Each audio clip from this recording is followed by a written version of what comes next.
ஒடுக்கப்பட்ட மக்களை, சிறுபான்மை மக்களை நம்பி இன்றைக்கு புரட்சி தமிழர் எடப்பாடி அவர்கள் ஒரு மக்கள் கூட்டணியை உருவாக்கி இருக்கிறார். அந்த கூட்டணி தான் வரும் தேர்தலிலே வெற்றி கூட்டணியாக இருக்க போகிறது. 10 ஆண்டு கால பாஜக ஆட்சி தமிழகத்தில் எதை செய்திருக்கிறது? இந்தியாவில் என்ன செய்திருக்கிறது? விரல் விட்டு சொல்ல முடியுமா? 50 லட்சம் கோடிக்கு மேலே இந்த நாட்டுடைய வங்கியில இருந்து கடன் வாங்கிய பெரும் முதலாளிகள், வெளிநாடுகளுக்கு போனவர்கள் இதுவரையில கண்டறிந்து தேடி பிடித்து ஒரு நடவடிக்கை மீட்க முடிந்ததா? 50 லட்சம் கோடிக்கு மேலே இந்த நாட்டின் வங்கிகளில் இருந்து கடன் வாங்கி அவர்களெல்லாம் தப்பி ஓடியவர்கள் மட்டும் இவ்வளவு. ஆனால் 10 ஆண்டு காலத்தில் ஒரு குடும்பத்துக்கும் 15 லட்சம் ரூபாய் வெளிநாட்டில் இருந்து வந்து இங்கிருந்து கொண்டு போய் அங்கே பதுக்கி வைத்திருக்கிற, கடத்தி போன, காணாமல் போன பணம் அல்ல, பதுக்கி வைத்திருக்கிற பணத்தை கண்டறிந்து 15 லட்சம் ரூபாய் ஒருவருக்கும் வங்கி கணக்கிலே ஒரு குடும்பத்துக்கு போடுவோம் என்றார்களே, போட்டார்களா? கிடையவே கிடையாது. என்ன நடந்திருக்கிறது என்றால், ஏழை மக்கள் வங்கிகளிலே கணக்கு வைத்திருக்கிறார்களே, அந்த கணக்கெல்லாம் செல்லாதது என்று அறிவித்து 4700 கோடி ரூபாய் ஏழை மக்களுடைய பணம், வங்கியிலே போடப்பட்ட பணம் திவாலாகி போடும். ஏன்னா இவர் நடப்பு கணக்கை நடத்த முடியவில்லை, கரண்ட் அக்கவுண்டை தொடர முடியவில்லை. 4700 கோடி நீ போடவில்லை, போடலனாலும் பரவாயில்ல, இருந்த பணம் 4700 கோடி ஏழைகளுடைய பணம், பேங்க் அக்கவுண்ட் தொடர முடியாதவருடைய பணம் இன்றைக்கு பாஜக அரசால் போனது. இவர்களே சொல்லுகிற புள்ளி விவரப்படி இன்றைக்கு பாஜக மத்திய அரசு தருகிற புள்ளி விவரப்படி 20 கோடி பேருக்கு 3 வேளையும் சோறில்லை, உணவில்லை. 12 கோடி பேருக்கு கழிவறை இல்லை, டாய்லெட் இல்லை, கக்கூஸ் இல்லை. 1.4 கோடி மக்கள் பிளாட்பாரங்களிலே வாழ்ந்து கொண்டிருக்கிறார்கள். இதுதானே நீங்கள் தருகிற புள்ளி விவர கணக்கு? 10 ஆண்டு காலத்தில் செய்த சாதனைகள் தானே. இங்கே இருக்கிற திராவிட முன்னேற்ற கழக ஆட்சி 3 ஆண்டு காலத்தில் என்ன செய்திருக்கிறது? அவருடைய தந்தையார் சொன்னார் 2 ஏக்கர் நிலம் தருவேன் என்று. எங்காவது இந்த லட்சக்கணக்கான மக்கள் சொல்லட்டும், உங்கள் கிராமங்களிலே உங்கள் பகுதி பெற்றவர் யாராவது ஒருவர் உண்டா? காட்ட முடியுமா?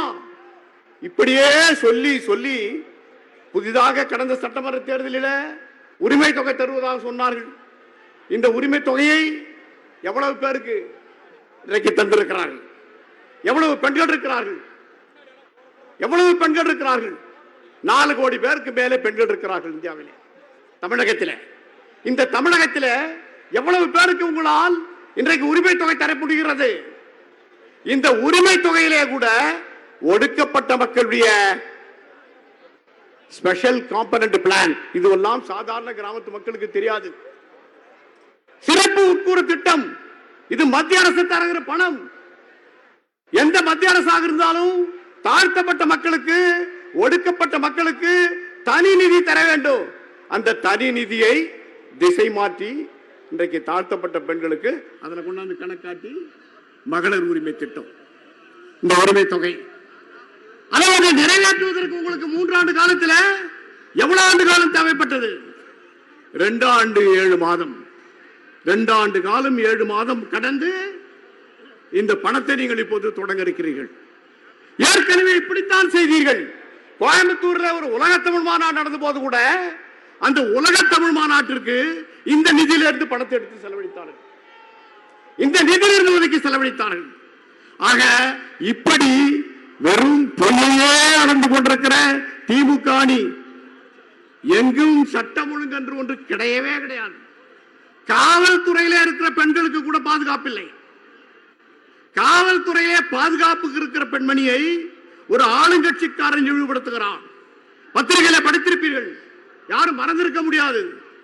ஆக காவல்துறையிலே பாதுகாப்புக்கு நிற்கிற பெண்களை உங்கள் கழக கூட்டங்களிலே அசிங்கப்படுத்துகிறார்கள், இழிவுபடுத்துகிறார்கள், அவமானப்படுத்துகிறார்கள் என்றால் தெருவிலே போகிற சாதாரண எளிய பெண்களுக்கு என்ன பாதுகாப்பு? பெண்களுக்கு பாதுகாப்பு இல்லை. 3000 கோடிக்கு மேலே போதைப் பொருள் கடத்தல், யாரோடு படத்தில் நிற்கிறார்? இதன் கடத்தலுக்கு சொந்தக்காரர் உங்கள் குடும்பத்திலே இருக்கிறவர்களோடு தான் பக்கத்திலே படத்திலே நிற்கிறார். 3000 கோடி ரூபாய் போதைப் பொருள் சாராயம் பெருக்கெடுத்து ஓடுகிறது. விழுப்புரத்திலே சாராயிலே சேர்ந்தவர்களுக்கு முதலமைச்சரே நேரில் போய் 10 லட்சம் ரூபாய் கள்ளச்சாராயில குடித்தில இறந்தவனுக்கு. ஆனால் பாதிக்கப்பட்ட எவ்வளவோ பேர் பாதிக்கப்பட்டிருக்கிறார்களே ஏழை எளியவர்கள். இந்த குடும்பங்களுக்கு நிவாரணம் உண்டா? நீதி உண்டா? நியாயம் உண்டா? ஒடுக்கப்பட்ட மக்களை பொறுத்த வரையில வேங்கவயல்ல தொடங்கி வேளாச்சேரி வரையில எத்தனை இழிவுகள் இந்த 3 ஆண்டு காலத்தில் நடந்திருக்கிறது. இந்தியாவிலேயே ஒடுக்கப்பட்ட மக்களுக்கு அதிகமான இழிவு புள்ளி விவரப்படி சில மாநிலங்களில் என்றால் அதன் முதல் நிலையில் இருக்கிறது தமிழ்நாடு. சாதாரண கழிவுநீர் தொட்டியில சாக்கடையிலே கழிவுநீர் தொட்டியில இறங்கி வேலை செய்கிறானே என் சகோதரன், அவன் இறந்து போன பட்டியலே கூட தமிழ்நாட்டிலே தான் அது அதிகமாக நடந்து கொண்டிருக்கிறது. இதற்கு மேலே இந்த தண்டனை யாருக்காவது பெற்று தந்திருக்கிறார்களா என்றால் ஒருவருக்கும் தண்டனை கூட கிடையாது. ஆக இவர்கள் தான் இன்றைக்கு சமூக நீதியின் பாதுகாவலர் என்று சொல்லுகிறார்கள். சமூக நீதியின் பாதுகாவலர் என்று சொல்லுகிறார்கள். திமுக தலைவர் கலைஞர் கருணாநிதி இருந்தவரை சட்டப்பேரவையில் எவ்வளவோ முறை நாங்கள் போராடியும் பாசல் அம்பேத்கர் படத்தை வைக்க முடியவில்லை. எத்தனை முறை போராடியும். ஆனால் புரட்சி தலைவர் எம்ஜிஆர் அவர்கள் தமிழகத்தினுடைய முதலமைச்சரான பின்னால் தான் சட்டமன்றத்தில் பாசல் அம்பேத்கருடைய படத்தை வைத்தார். பக்கத்தில் இருக்கிற கேரள மாநில ஆளுநரை அழைத்து அந்த படத்தை திறக்க வைத்தார். கோடிக்கணக்கான ஏழை எளிய குழந்தைகளுக்கு சத்துணவு திட்டத்தை அறிமுகப்படுத்தி அந்த சத்துணவு திட்டம் இந்தியாவிலேயே இன்றைக்கு முன்மாதிரியாக இருக்கிறது என்றால் அதை கொண்டு வந்த வள்ளல் புரட்சி தலைவர் எம்ஜிஆர். அதே போலதான் அவர் அம்மா அவர்கள், புரட்சி தலைவி அம்மா அவர்கள் அவர்களே சட்டப்பேரவையில் சொன்னார். இதே போல ஒரு தேர்தல் பிரச்சார கூட்டத்துக்கு நான் போய் வந்து கொண்டிருக்கிறேன்.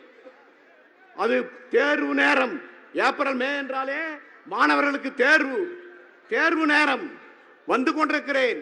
வழியெல்லாம் சாதாரண ஏழை குடும்பத்தை சேர்ந்த மாணவ செல்வங்கள், மாணவிகள் புத்தக கட்டுகளை எடுத்துக்கொண்டு மரத்தடியிலே, வெயிலிலே, மழையிலே பேருந்துக்காக நிற்பதை பார்த்தேன். அன்றைக்கு என் கனவிலே உருவானது இந்த மிதிவண்டி திட்டம். நான் ஆட்சிக்கு வந்தால் இந்த மிதிவண்டி திட்டத்தை செயல்படுத்துவேன் என்று விரும்பினேன், செயல்படுத்துகிறேன் என்று அம்மா சொன்னார்கள். தமிழகத்திலே மிதிவண்டி தந்தவர்கள், ஸ்கூட்டர் தந்தவர்கள், தாலிக்கு தங்கம் தந்தவர்கள், இதையெல்லாம் செய்து காட்டி இந்தியாவுக்கு முன் அதே வழியிலே தான் அவர்களெல்லாம் செயல்படுத்தியவர் நம்முடைய வர இருக்கிற பேருரையாற்ற இருக்கிற அனைத்து இந்திய அண்ணா திராவிட முன்னேற்ற கழகத்தினுடைய பொதுச் செயலாளர் நம்முடைய போற்றலுக்குரிய எடப்பாடியார் அவர்கள். அவர் வரும் காலத்திலே தமிழகத்திலே வரும் 2026 வர இருக்கிற ஒன்றை மட்டும் சொல்ல விரும்புகிறேன். இந்த சேலம் மாநகரில் அம்பேத்கர் சிலை ஒரு 50 ஆண்டுகளுக்கு முன்னால் பாபா அம்பேத்கர் சிலை உருவாக்கப்பட்டது. அது ஒரு மேம்பாலம் கட்டுவதற்காக எடுக்கப்பட வேண்டிய நிலை. அந்த சிலையை அகற்றி அரசு அதிகாரிகள் எல்லாம் அந்த சிலையை அகற்றி வேறொரு பக்கத்துக்கு கொண்டு போய் நிறுத்தினார்கள். நான் அன்றைக்கு முதல்வராக இருந்த எடப்பாடியார் அவர்களிடம் அந்த இடம் மாற்றி அமைக்கப்படுகிற நிலை இருக்கிறது, அது ஓரமாக வைக்கப்படுகிற சூழல் இருக்கிறது, ஏதாவது ஒரு மையப்பகுதியிலே வைக்க வேண்டும் என்று எனக்கு தெரிந்த வகையில் ஒரு மையப்பகுதியை சுட்டி காட்டினேன். அவர் நாளைக்கு வாங்க, மறுநாள் போனேன். இந்த சேலம் மாநகரத்தினுடைய மேப்பைய மேசையில் வச்சுக்கிட்டு இருந்தார். உங்களை விட நான் ஒரு இடத்தை தேர்ந்தெடுத்திருக்கேன் பாருங்க, இது இதை விட சிறப்பாக இருக்கும், யார்கிட்டயாவது கேட்டு பாருங்க என்ன.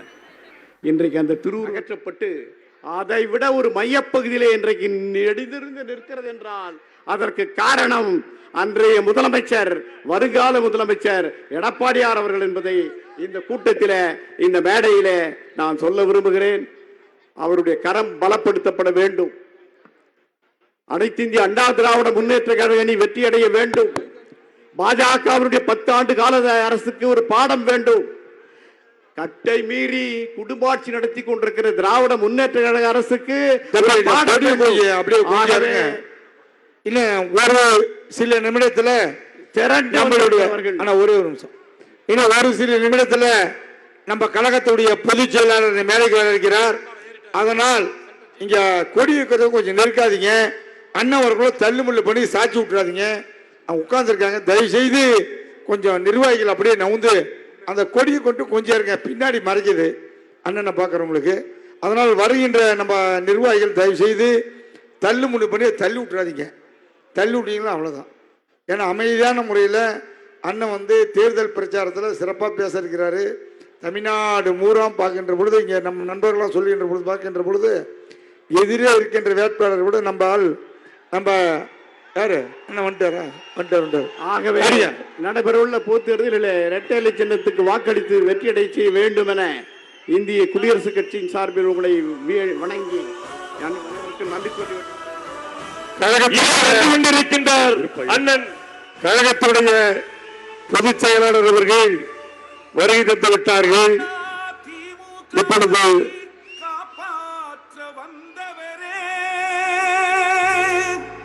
அன்புமிகு எம்ஜிஆர் அம்மாவின் தொண்டர்கள் அனைவரையும் காத்து நிற்கும் எடப்பாடியார் என்னும் தலைவரே, பூமாலைகளை போடுகிறோம், போற்றுகிறோம், வாழ்த்துகிறோம்.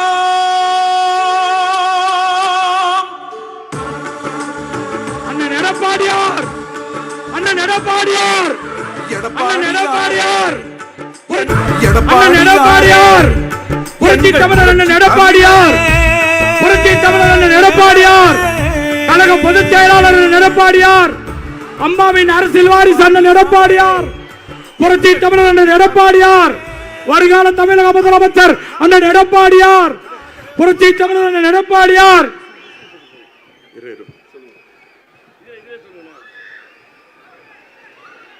தமிழர் உரிமை மீட்போம் வீர முழக்கத்தோடு என்ற வீர முழக்கத்தோடு வெற்றி பயணம் மேற்கொண்டிருக்கும் நம்முடைய கழகத்துடைய பொதுச் செயலர் வருங்கால முதல்வர் இப்பொழுது இங்கே வருகை தந்து விட்டார்கள். அவரை வரவேற்கும் வகையிலே நீங்கள் எல்லாம் சிறப்பான ஒரு வரவேற்பை நீங்கள் கையொலி எழுப்பி வாழ்த்துக்களை சொல்லி அவரை வரவேற்க வேண்டுமாய் கேட்டுக்கொள்கிறோம். கழகத்துடைய பொதுச் செயலாளர் மாண்புமிகு எடப்பாடியார், கழகத்துடைய பொதுச் செயலாளர் மாண்புமிகு எடப்பாடியார், மக்கள் தலைவர் எடப்பாடியார், மக்கள் தலைவர் எடப்பாடியார், மக்கள் தலைவர் எடப்பாடியார், வருங்கால முதல்வர் எடப்பாடியார், வருங்கால முதல்வர் மாண்புமிகு எடப்பாடியார்.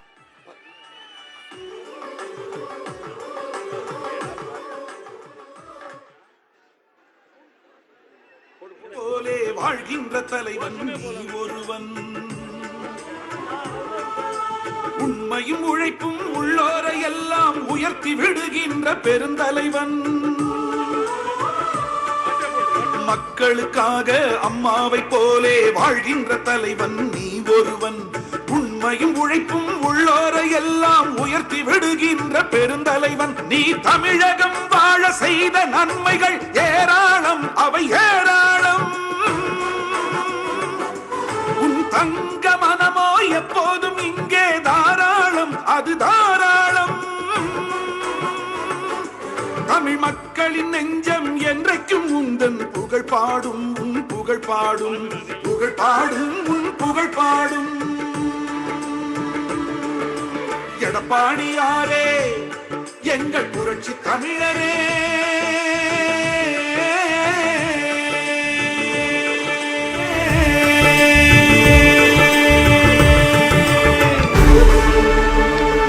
கழகத்துடைய பொதுச் செயலாளர், கழகத்துடைய மாண்புமிகு பொதுச் செயலாளர், கழகத்துடைய மாண்புமிகு பொதுச் செயலாளர், மக்கள் தலைவர் மாண்புமிகு எடப்பாடியார், மக்கள் தலைவர் மாண்புமிகு எடப்பாடியார், வருங்கால முதல்வர் மாண்புமிகு எடப்பாடியார், வருங்கால முதல்வர் மாண்புமிகு எடப்பாடியார், வருங்கால முதல்வர் மாண்புமிகு எடப்பாடியார்,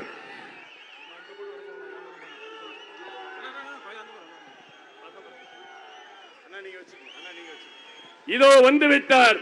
இரும்பு தேசத்தின் கரும மனிதர், விவசாயிகளின் பாதுகாவலர் அண்ணன் எடப்பாடியார் அவர்கள் மாண்புமிகு புரட்சி தலைவர் அவர்களுக்கும் புரட்சி தலைவி அம்மா அவர்களுக்கும் மலர் தூவி மரியாதை செலுத்துகின்றார்கள்.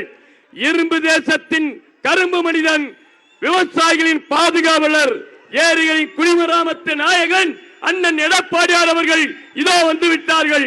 புரட்சி தலைவர் அவர்களுக்கும் புரட்சி தலைவி அம்மா அவர்களுக்கும் மலர்களை தூவி இதோ உங்களிடையே எழுச்சியுரையாற்ற வந்து கொண்டிருக்கின்றார்கள்.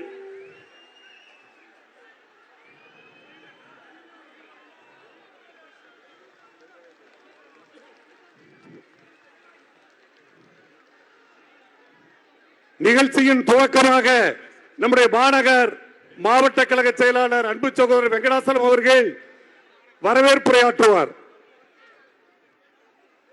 புரட்சி தலைவர் எம்ஜிஆர், புரட்சி தலைவி அம்மாவின் வழியில் புரட்சி தலைவி அம்மாவினுடைய அரசியல் வாரிசு, கழகத்தினுடைய பொதுச் செயலாளர், வருங்கால தமிழகத்தினுடைய முதலமைச்சர், சட்டமன்ற எதிர்க்கட்சியினுடைய தலைவர், புரட்சி தமிழர் அண்ணன் எடப்பாடியார் அவர்கள், அனைத்து இந்திய அண்ணா திராவிட முன்னேற்ற கழகத்துடைய வேட்பாளர் தம்பி விக்னேஷ் அவர்களை ஆதரித்து வீர எழுத்துரை இப்பொழுது ஆற்றுவார்கள்.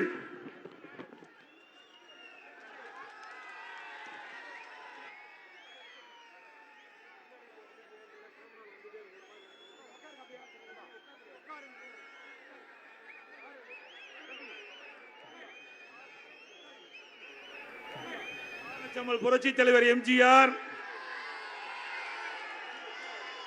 இதே புரட்சி தலைவி அம்மா தெய்வத்தை வணங்கி மிக சிறப்பாக எழுச்சியாக சேலம் நாடாளுமன்ற தொகுதி தேர்தல் பிரச்சார கூட்ட நிகழ்ச்சியிலே கலந்து கொண்டு சிறப்பித்துக் கொண்டிருக்கின்ற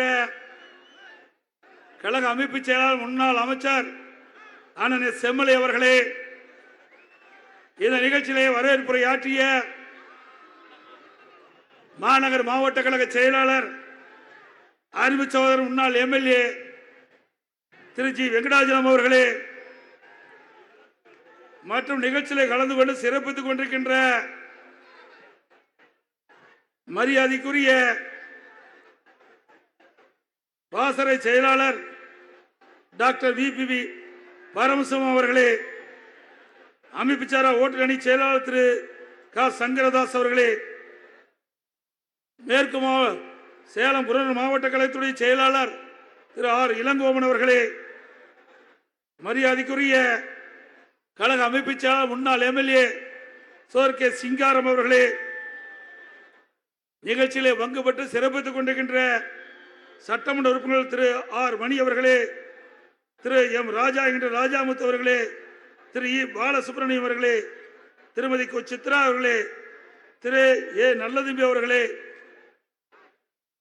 திரு ஏ பி ஜெயசங்கரன் அவர்களே, திரு எஸ் சுந்தரராஜன் அவர்களே, முன்னாள் எம்எல்ஏ அருமைச்சா எம் கே செல்வராஜ் அவர்களே, முன்னாள் எம்எல்ஏ அண்ணன் திரு பல்பாய் கிருஷ்ணன் அவர்களே, முன்னாள் எம்பி திரு வி பன்னீர்செல்வம் அவர்களே, முன்னாள் மாவீரர் அண்ணன் எஸ் சவுண்டப்பன் அவர்களே, முன்னாள் எம்எல்ஏ திரு சக்திவேல் அவர்களே, முன்னாள் எம்எல்ஏ ரவிச்சந்திரன் அவர்களே, முன்னாள் எம்எல்ஏ எஸ் வெற்றிவேல் அவர்களே, முன்னாள் எம்எல்ஏ திருமதி பி மனோன்மணி அவர்களே, முன்னாள் எம்எல்ஏ திரு காவேரி அவர்களே, மற்றும் கழகத்துடைய நிர்வாகிகள் திரு மோகன் அவர்களே, திரு இ சரவணன் அவர்களே, திரு வி பி சரவணன் அவர்களே, திரு எஸ் ஏ குமார் அவர்களே, கூட்டணி கட்சி சேர்ந்த மரியாதைக்குரிய இந்திய குடியரசு கட்சியினுடைய சேர்ந்த முன்னாள் எம்எல்ஏ அண்ணன் டாக்டர் சேக்கு தமிழரசன் அவர்களே, தேமுதிக கட்சி சேர்ந்த சேலம் புறநகர் கிழக்கு மாவட்ட செயலாளர் திரு ஏ ஆர் இளங்கோவன் அவர்களே, சேலம் புறநகர் மேற்கு மாவட்ட செயலாளர் திரு பி சுரேஷ் கோபி அவர்களே,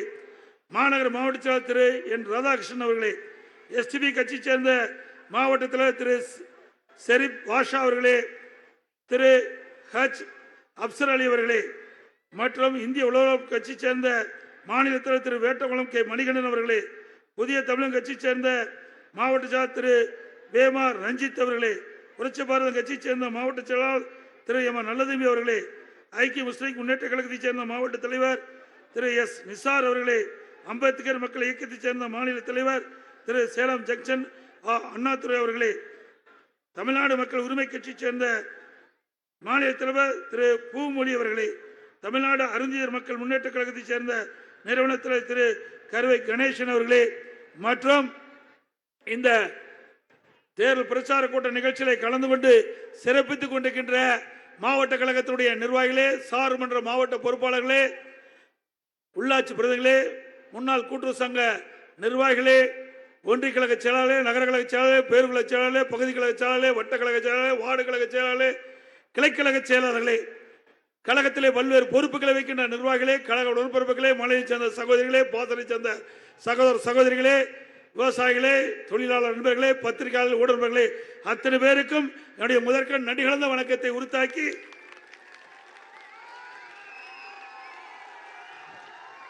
நான் நாமக்கல் தேர்தல் பிரச்சார கூட்டத்தை முடிச்சிட்டு வேக வேகமா உங்களை சந்திக்க வந்திருக்கிறேன். சேலம் மாவட்டம் என்று சொன்னாலே அண்ணா திமுக கோட்டை. ஏற்கனவே 2011, 2016, 2021 கிட்டத்தட்ட அனைத்து இடங்களிலும் வெற்றி பெற்று வெற்றி கொடி நாட்டிய கட்சி அண்ணா திமுக கட்சி. 2021 இதயம் புரட்சி தலைவர் மறைவுக்கு பிறகு நாமும் நம்ம கூட்டணி சேர்ந்து 11 இடத்துல 10 இடங்களை வெற்றி பெற்று தமிழகத்தில் 2 இலக்கு டபுள் டிஜிட்ல வெற்றி பெற்ற ஒரே கட்சி அதிமுக கட்சி. இங்க சவடால் விட்டுக்கிட்டு இருக்கார்.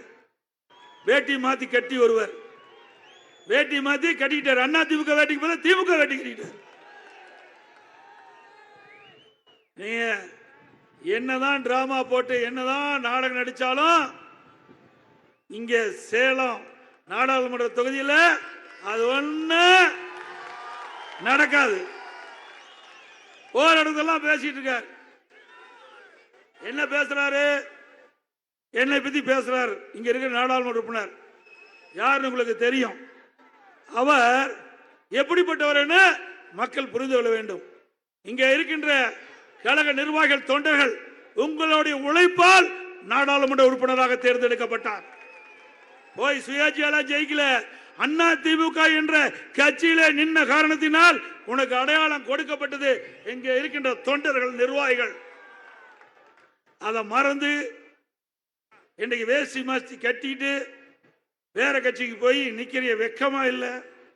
சூடு சுரண வெக்க ஏதாவது இருக்கணும் ஐயா. மனிதனா பிறந்தா அதெல்லாம் உடம்புல இருக்கணும். அது அண்ணா திமுக காரனுக்கு வருத்தத்துக்கு தான் இருக்குது.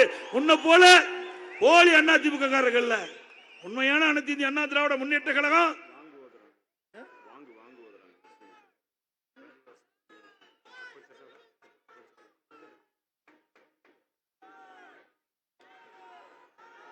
ஒரே ஒரு நிமிஷம் இருங்கப்பா. பள்ளிவாசல தொழில் நடப்பது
அதனால திரு செல்வ கணபதி என்னென்னமோ பேசிட்டு இருக்கார்.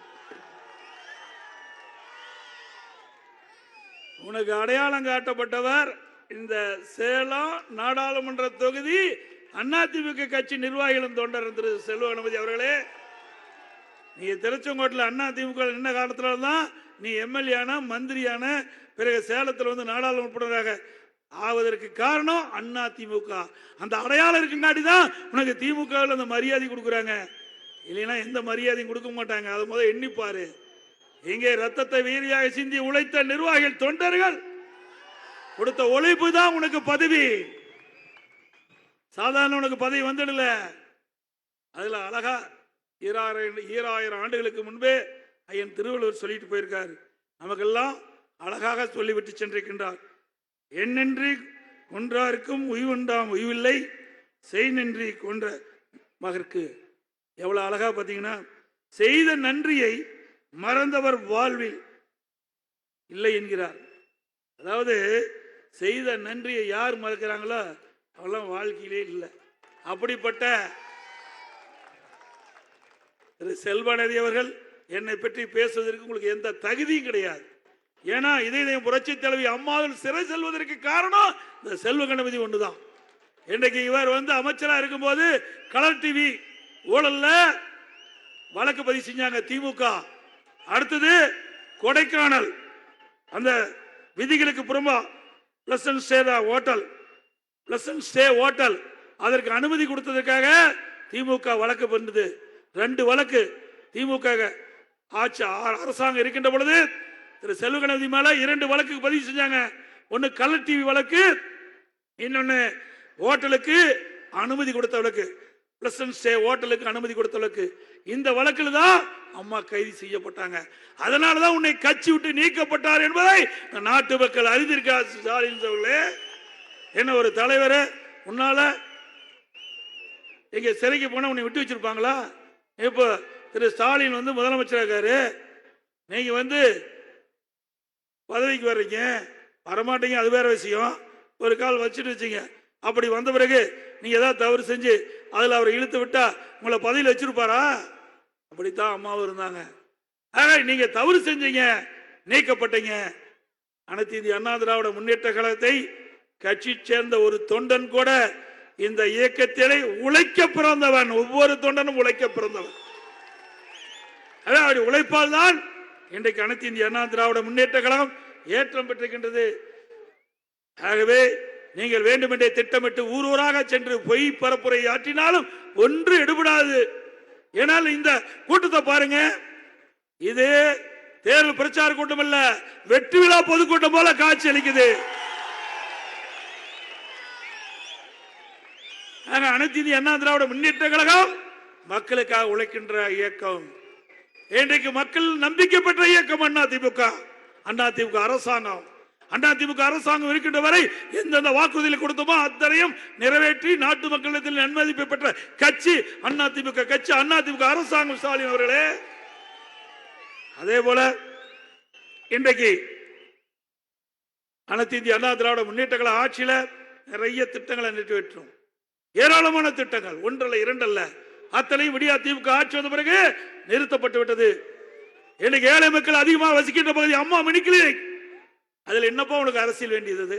ஏழை மக்களுக்கு வைத்தியம் கொடுப்பதை கூட பொறுத்துக்கொள்ள முடியாது. ஸ்டாலின் 2000 அம்மா மினி கிளினிக் தமிழ்நாடு முழுவதும் ஏழை மக்கள் நிறைந்த பகுதியிலே அதை கொண்டு வந்தோம். அழகா நடந்துட்டு இருந்தது, அதை ரத்து பண்ணிட்டீங்க. தாலிக்கு தங்கம் 26,50,000, ஒரு சவர் இன்னைக்கு 53,000. ஏழை பெண்கள் திருமண வயது அடைகின்ற பொழுது திருமணம் செய்வதற்காக அம்மா கொண்டு வந்த அற்புதமான திட்டம், அதையும் ரத்து பண்ணீங்க. அம்மா இருசக்கர வாகனம், அதையும் ரத்து பண்ணிட்டீங்க. ஆனா ரத்து பண்றதுல சாதனை படுத்த ஒரே அரசாங்கம் திமுக அரசாங்கம் ஒண்ணுதான். எல்லாத்திலுமே ரத்து. இன்னொன்னு சொல்றார் ஸ்டாலின், சொல்றாரு தேர்தல் பத்திரத்தை பத்தி சொல்றாரு. தேர்தல் பத்திரத்தை பத்தி பேசுறார். இவருக்கு தேர்தல் பத்திரத்தை பேசுறதுக்கு என்ன தகுதி இருக்குது? இவரே 656 கோடி தேர்தல் பத்திரம் மூலமாக திமுகவுக்கு நிதி வாங்கி இருக்கிறாங்க. இன்றைக்கு மத்தியில தேசிய கட்சிகள் ஆயிரக்கணக்கான கோடி வாங்கிட்டு இவருக்கு பொறுக்கல. எங்க நமக்கு இவ்வளவுதான கம்மியா கொடுத்துட்டாங்க. அதனால இவர்கள் வேண்டுமென்றே திட்டமிட்டு மற்றவர்களை பேசி இவர்களை தப்பிக்க பார்க்கிறாங்க. திரு ஸ்டாலின் அவர்களை நீங்களும் 656 கோடி வாங்கி இருக்கிறீங்க, அதுக்கு பதில் என்ன மக்கள் கேட்கிறாங்க. சாதாரணமா 656 கோடி கொடுத்துருவாங்களா?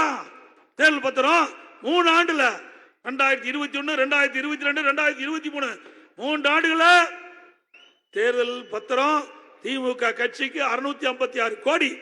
அதுல இந்த ஆன்லைன் ரம்மி நிறுவனத்தை சேர்ந்தவர் அந்த கம்பெனி 509 கோடி கொடுத்திருக்குது. ஆன்லைன் ரம்மி சூதாட்ட நிறுவனம் திரு ஸ்டாலின் தலைமையில் இருக்கின்ற திமுக கட்சிக்கு 509 கோடி கொடுத்திருக்குது. இந்த ஆன்லைன் ரம்மியில எத்தனை பேர் உயிரிழந்தாங்க, எத்தனை குடும்பம் நடுத்தருக்கு வந்தது. அந்த பணத்தை வாங்குவதற்கு உங்களுக்கு எப்படி மனம் வரணும்? சூதாட்ட பணத்தை வாங்கின தலைவர் தான், கட்சி தான் திமுக கட்சி. இன்னைக்கு இந்த கட்சிக்கு அவர் தானே தலைவர். சூதாட்ட பணம் எப்படி வந்தாலும் அதை பத்தி கவலை இல்லை. அவளை எப்பொழுதுமே பெட்டி வாங்கி தானே பழக்கம். அந்த கட்சிக்கு பெட்டி தான் பழக்கம், பெட்டி தான் பிடிக்கும். அது எங்கிருந்து பணம் வந்தாலும் பரவாயில்ல. ஆனா ஆன்லைன் ரம்மி சூதாட்டம் எப்படிலாம் வந்தது? இன்னைக்கு விலை மதிக்க முடியாத பல இளைஞர்கள் இந்த ஆன்லைன் ரம்மி சூதாட்டத்தில் ஈடுபட்டு பல பேர் இருந்திருக்காங்க, பல பேர் நடுத்தருக்கு இந்த குடும்பம் வந்து விட்டது. அப்படிப்பட்ட நிறுவனத்திலிருந்து 509 கோடி வாங்கின கட்சி தான் திமுக கட்சி. அதோட சரி, நான் ஏற்கனவே சொன்னேன், எங்க ஊழல் செஞ்சா ஊழல்வாதி, அங்க போல உத்தமர் ஆயிட்டார். திரு செல்வ கணபதி அவர்கள் எங்க இருக்கும்போது ஊழல்வாதி என்று முத்திரை குத்தப்பட்டு அவர் மீது திமுக அரசாங்கம் இருக்கும்போது வழக்கு பதிவு செஞ்சாங்க. ஆனா இப்போ திமுக போயிட்டார், அங்க போனதையும் உத்தமர் ஆயிட்டார். என்ன காட்சி சிந்தித்து பாருங்க. இன்னைக்கு வேண்டுமென்றே திட்டமிட்டு அனைத்து இந்திய அண்ணா திராவிட முன்னேற்ற கழக நிர்வாகிகள், தொண்டர்கள், முன்னாள் அமைச்சர் மீது பொய் வழக்கு போட்டு இருக்கிற ஸ்டாலின் அவர்களே, ஆட்சி மாறினால் காட்சியும் மாறும் என்பதை நீங்கள் நினைவு கொள்ளுங்கள். சக்கரம் சுத்திக்கிட்டே இருக்குது, கீழே சக்கரம் மேல வந்தே தீர வேண்டும். உப்பை தின்றவன் தண்ணி குடித்தே ஆக வேண்டும். உங்களுடைய ஆட்சியில துறை துறை வாரியாக ஊழல் நடந்து கொண்டிருக்குது, எல்லாம் எங்களுக்கு தெரியும். கலெக்ஷன் கமிஷன் கரப்ஷன் தினந்தோறும் சரியா நடக்குது. அது நடக்காத நாளே கிடையாது.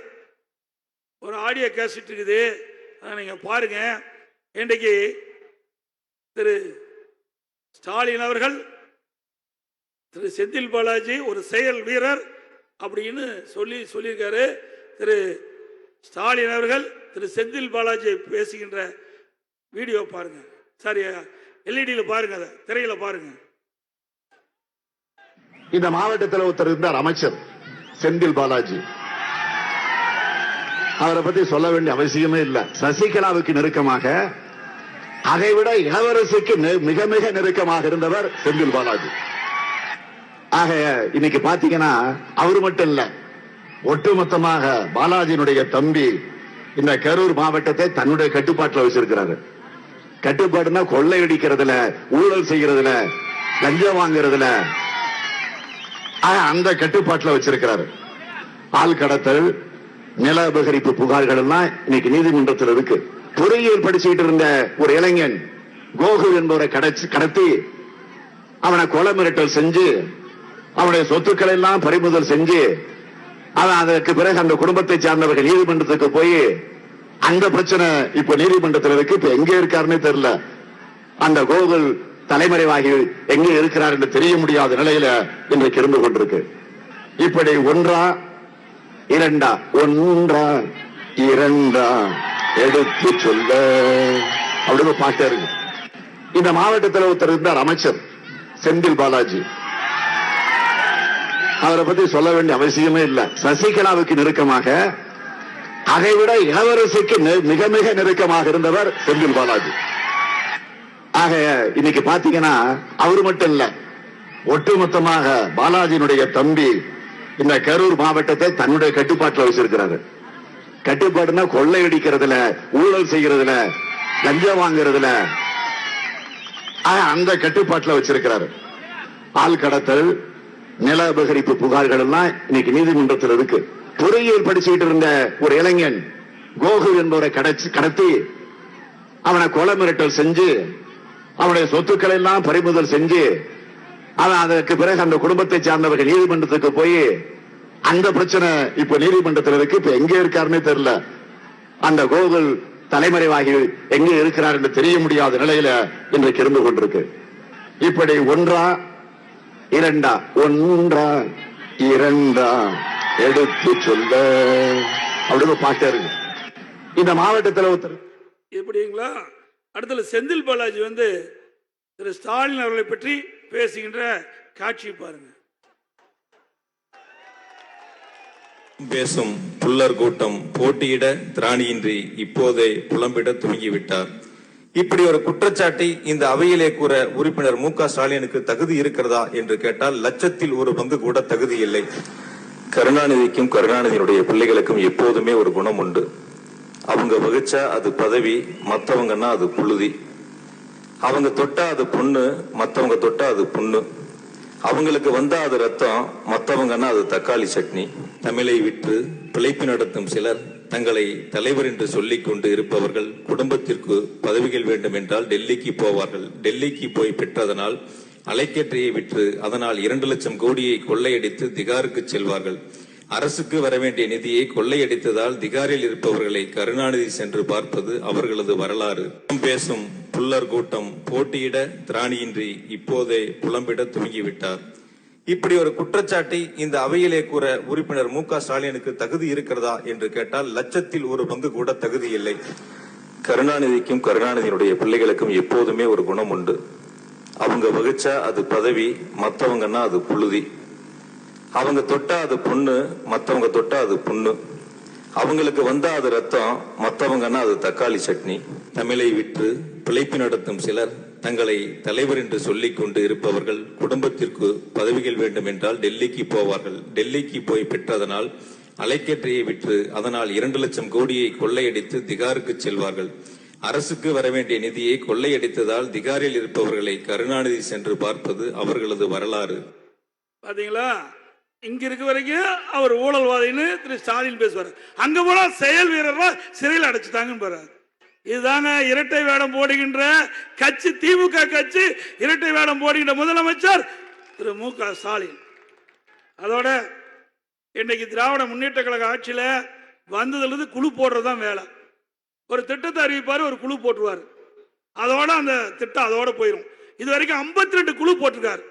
இது வரைக்கும் 52 குழு போட்டது என்ன செஞ்சாங்கன்னே தெரியல. குழு அரசாங்கம், திராவிட மாடல் ஆட்சி இல்ல, குழு மாடல் ஆட்சின்னு பேர் வச்சா பொருத்தமா இருக்கும். ஒரு அரசாங்கம்னா ஒரு திட்டத்தை அறிவிச்சா வேகமா துரிதமா அங்க இருக்கின்ற செயலாளர்கள் செஞ்சா அது நடக்கும். அது ஒரு குழு போட்டுட்டு அங்க துறை இருக்கிற செயலாளருக்கு என்ன வேலை? நீ குழு போட்ட பிறகு அந்த செயலாளருக்கு என்ன வேலை? அதனால செயலாளர் பார்த்தாங்க, குழு தானே போட்ட, போடு, எல்லா பேப்பரும் எங்கிட்ட தானே வரும், சுத்திக்கிட்டே இருக்கிறாங்க. திட்டமெல்லாம் கிடப்புல கிடக்குது. அங்கதான் எதுவுமே நடைபெறல இந்த ஆட்சியில. குழு அரசாங்கம், இந்த விடியா திமுக அரசாங்கம். அப்புறம் இன்னொன்னு, விலைவாசி உயர்வு. இன்னைக்கு ஆட்சிக்கு வந்த பிறகு 3 ஆண்டு காலம் ஆகுது. இந்த 3 ஆண்டு காலத்துல தொடர்ந்து விலைவாசி உயர்வு. ஏழை எளிய ஒடுக்கப்பட்ட நசுக்கப்பட்ட தாழ்த்தப்பட்ட மக்கள் இன்னைக்கு வாழ வழி இல்லாம இன்னைக்கு இருக்கின்ற காட்சி இந்த அவல திராவிட முன்னேற்ற கழக ஆட்சியில பாக்குறோம். இன்னைக்கு 1 கிலோ அரிசி 15 ரூபா உயர்ந்து போச்சு இந்த 6 மாசத்துல. பருப்பு விலை உயரும், எண்ணெய் விலை உயர்ந்துச்சு, சக்கரை விலை உயரும், எல்லாம் விலை உயர்ந்து போச்சு. மக்கள் படாத பாடப்படுறாங்க.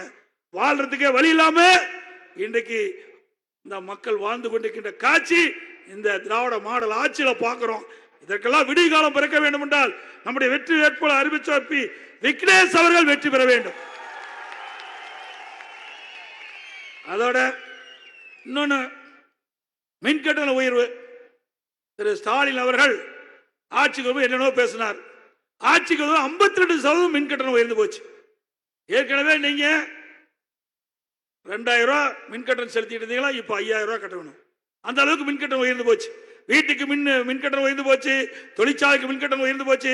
நாட்டு மக்கள் மின்கட்டணம் உயர்ந்து கடுமையாக இன்னைக்கு பாதிக்கப்பட்டு இருக்கிறாங்க. அத அந்த எல்இடியில பாருங்க. அவர் இருக்கும்போது சொல்லுவார், ஸ்டாலின் இருக்கும்போது சொல்லுவார்,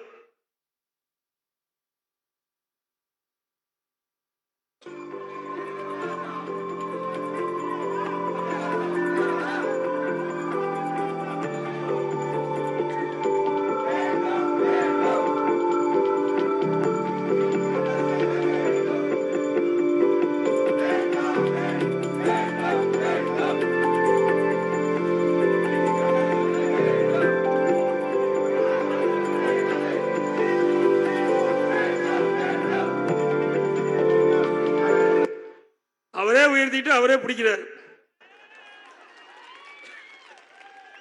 மின்சாரத்தை தொட்டா தான் ஷாக் அடிக்கும். திமுக ஆட்சியில மின் கட்டணத்தை கேட்டாலே ஷாக் அடிக்குது. அதோட இன்னொன்னு இருக்குது, சொத்து வரி. திமுக ஆட்சிக்கு வந்த பிறகு நீங்க 1000 ரூபாய் வீட்டு வரி கட்டிருந்தீங்களா, அந்த நகராட்சி, மாநகராட்சி, நகராட்சி, பேரூராட்சிலாம் இப்போ 2000 வரி கட்ட வேணும். 1000 ரூபாய் வரி கட்டிட்டு இருந்தது அண்ணா திமுக ஆட்சியில். திமுக ஆட்சி வந்த பிறகு 2000 வரி கட்டணும். கடைக்கு நீங்க 1000 ரூபாய் வரி கட்டிட்டு இருந்தீங்களா, 150% உயர்ந்து 2500 ரூபாய் கட்ட வேணும். ஆக கடுமையா வீட்டு வரி உயர்வு, மின்கட்டண உயர்வு, இதனால மக்கள் பாதிக்கிறாங்க. அதை பற்றிலாம் கவலை இல்லை. விலைவாசி உயர்வு பற்றிலாம் கவலை இல்லை. அதுக்கு பிறகு இன்னொன்று வச்சாரு, ஊரா ஒரு பெட்டி தூக்கிட்டு வைப்பாரு. அந்த பெட்டி எடுத்து வந்து வைப்பான். மக்கள்லாம் பார்க்கட்டு இருக்குதா பாரு, வை, அப்படி மறைக்காத அந்த பெட்டி, அதை எடுப்பா. இந்த பெட்டி ஒன்று வச்சிருவாரு. ஊரா கூட பெட்டி வச்சுட்டு, அது அங்கேயே நல்லா இருக்குது. அந்த பெட்டியில் ஒன்றும் இல்லைப்பா, அது ஸ்டாலின் மாதிரி பூட்டு போட்டுற பெட்டி இல்லை. இந்த பெட்டியை வச்சுட்டு இது மாதிரி மக்கள்லாம் கூப்பிட்டு, உங்களுக்கு என்ன குறை இருக்குது அந்த குறையெல்லாம் எழுதி நான் பெட்டியில் போடுங்க, நான் அந்த பெட்டி பூட்டி பத்திரமா கொண்டு வீட்டில் வச்சுக்கிறேன். ஆட்சிக்கு வந்த பிறகு அந்த பூட்டை திறந்து அந்த பெட்டியை திறந்து நீங்க கொடுக்குற மனுவை படிச்சு பார்த்து தீர்வு வாங்குறேன். அப்படி ஏதாவது நான் தீர்வு காண தவறினால், உங்களுக்கு அந்த தீர்வு கிடைக்கவில்லாட்டால் நேரடியாக கோட்டைக்கு என்னுடைய அறைக்கு வந்து கதவு திறந்தே இருக்கும், நேரடியாக வந்து குறையை தீர்த்துக்கலான்னு சொன்னார். இப்போ சாவி தொலைஞ்சு போச்சோ, பொட்டியே காணாத போச்சோ தெரியல. எப்படியெல்லாம் மக்களை ஏமாற்றுகிறார் என்பதை பாருங்க. ஏங்க இந்த பொட்டியில் என்ன நீங்க வெறும் மனுத்தை போடுறீங்க, என்ன தங்கத்தை போடுறீங்களா இல்லை வைரத்தை போடுறீங்களா பூட்டுறதுக்கு? எப்படி மக்களை ஏமாற்றுகிறார் என்பதை நீங்கள் நினைவு கொள்ள வேண்டும். தான் சதுரங்க வேட்டையில் ஒரு படம், ஒரு சீன்ல வருவாங்க, ஒருவரை ஏமாற்ற வேண்டும்னா ஆசையை தூண்ட வேணும். அப்படி மக்கள்கிட்ட ஆசையை தூண்டி மனுக்களை போட்டு பெட்டி தூக்கிட்டு போய் ஓட்டுக்களை வாங்கி ஆட்சிக்கு வந்த பிறகு மக்களை மறந்த முதலமைச்சர், மக்களை மறந்த முதலமைச்சர் இன்றைய முதலமைச்சர் திரு ஸ்டாலின் அவர்களே, எவ்வளவு மக்களை ஏமாற்றுகிறீங்க. கொஞ்சம் நெஞ்சம் இல்ல, அதிக அளவு மக்களை ஏமாற்றுகிறீங்க. அதுக்கெல்லாம் இந்த நாடாளுமன்ற தேர்தலில் தக்க பதிலடியை சேலம் நாடாளுமன்ற தொகுதி வாக்காளர் மக்கள் கொடுப்பாங்க. அதோட கொரோனா காலம், கடுமையான கொரோனா காலம், அந்த காலகட்டத்தில் கூட நம்முடைய அரசாங்க ஆஸ்பத்திரியில தேவையான கட்டமைப்பு ஏற்படுத்தணும். ஆக்சிஜன் வசதி செஞ்சு கொடுத்தோம். அது ஆக்சிஜன் சேமிப்பதற்கு கிழங்கு கட்டணும். ஆக்சிஜனை சேமிப்பதற்கு அங்கே ஒரு டேங்க் கட்டி அதில் ஃபுல் பண்ணி ஆக்சிஜன் நிரப்பணும். இதெல்லாம் உடனுக்குடன் செஞ்சோம். அதான் கொரோனா காலத்தில் விரைவாக வேகமாக துரிதமாக நடவடிக்கை எடுத்த காலத்தில் கொரோனா வைரஸ் தொற்றிலிருந்து மக்களை காப்பாற்றிய ஒரே அரசாங்கம் இன்னைக்கு அதிமுக அரசாங்கம். இந்தியாவிலேயே விலை மதிக்க முடியாத உயிரை காப்பாற்றுவதிலே முதலிடம் வைத்தது அதிமுக. அது மட்டும் இல்ல, 11 மாத காலம் மக்களுக்கு வேலை வாய்ப்பு கிடையாது. அந்த காலகட்டத்தில் ரேஷன் கடையில விலையில அரிசி, விலையில சக்கரை, விலையில எண்ணெய் எல்லாம் கொடுத்து மக்களுக்கு உதவி அரசாங்கம் அதிமுக அரசாங்கம். ஸ்டாலின் குடும்பத்துக்கு 1000 ரூபாய் அப்பவும் கொடுத்தோம். அதெல்லாம் நாங்கள் எதிர்பார்க்கல. மக்களுடைய நலன்தான் எங்களுக்கு முக்கியம். அதோட ஏழை குடும்பத்தில் பிறந்தவர், முதியவர்கள், கர்ப்பிணி தாய்மார்கள், மாற்றுத்திறனாளிகள், அவர்களுக்கு அவர்கள் வசிக்கின்ற இடத்திற்கு நாள் ஒன்றுக்கு 7 லட்சம் பேருக்கு அம்மா உணவகத்திலிருந்து சமூக நல கூட்டத்திலிருந்து சுட சுட 3 வேளையும் உணவு வழங்கணும். 11 மாசம் கொடுத்த திரு ஸ்டாலின் அவர்களே, அதிமுக ஆட்சி மோசமான ஆட்சி, திறமைமிக்க ஆட்சி. இன்னைக்கு நாட்டு மக்கள் பாராட்டுகின்ற ஆட்சி அதிமுக ஆட்சி என்று மக்கள் பேசுகின்ற ஆட்சியை மக்களுக்கு கொடுத்தோம். அதோட எல்லா குடும்பத்தையும் தைப்பொங்கல் பிறந்தால் தை பிறந்தால் வழி பிறக்கும்.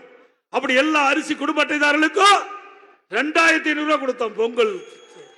பொங்கல் தோப்புல 2500 ரூபாய் கொடுத்தோம். கொடுத்தோம்ல இல்லையாமா? எல்லாருக்கும் 2000 ரூபாய் கொடுத்தோம். தைப்பொங்கல் அன்று எல்லா எல்லைகளையும் மகிழ்ச்சியா தைப்பண்டிகை கொண்டாடினாங்க. இது அதிமுக ஆட்சியுடைய அரசு. அதோட திராவிட முன்னேற்ற அரசு வந்தது. அவர்களும் பொங்கல் தோப்பு கொடுப்பாங்க. நான் கூட பரவாயில்ல, நம்முடைய திட்டத்தை அவர்களும் வரவேற்று கொடுக்குறாங்க. 21 பொருள் கொடுத்தாங்க பையோட. அந்த பொருள் வாங்கி பார்த்தா அரிசி பார்த்தா வண்டு கிடல பூச்செல்லாம் எழிஞ்சிக்கிட்டு இருக்குது, சாப்பிட முடியாது சமைச்சு. 2வது புளியில பள்ளி வெள்ளம் கொடுத்தாங்க, மறக்கவே முடியாது. நாட்டில் தைப்பொங்கல் வந்தா வெள்ள ஞாபகம் தான் வரும். ஒழுகிற வெள்ளத்தை கொடுத்துட்டாங்க. ஒரு பெண்மணி ரேஷன் கடையில இருந்து அந்த வெள்ளத்தை வாங்கிட்டு போறாங்க, ஒழுதுகிட்டே போயிருது.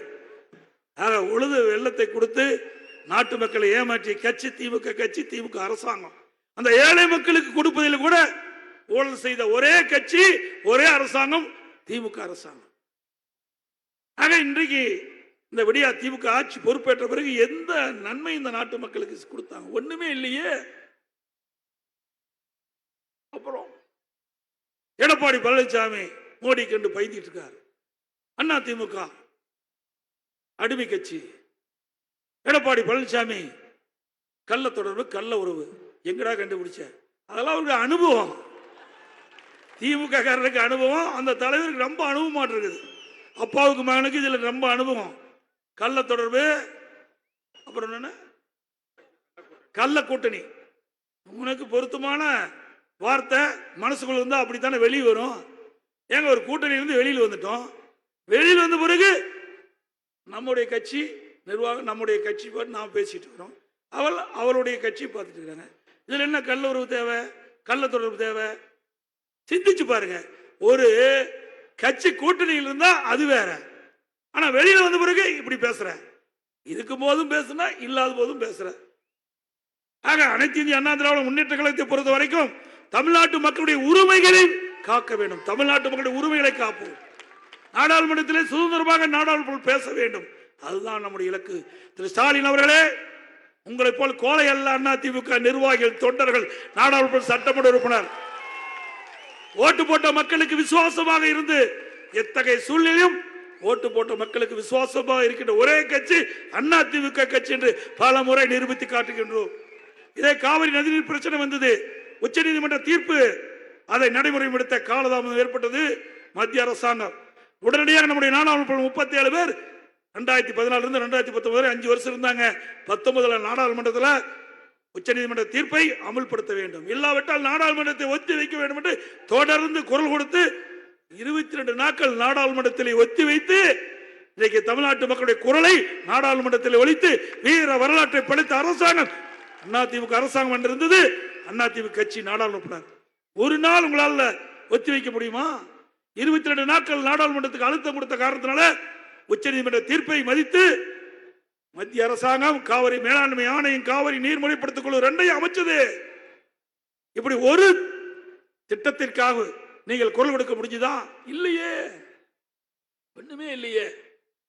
இன்னொன்னா ஒற்றை செங்கலை ஒரு தூக்கிட்டு தெரிகிறார், ஊரூரா ஒற்றை செங்கலை தூக்கிட்டு இருக்கார். நான் ஏற்கனவே பேசினேன், இங்க ஒற்றை செங்கலை தூக்கிட்டு வந்து என்னப்பா பிரயோஜனம்?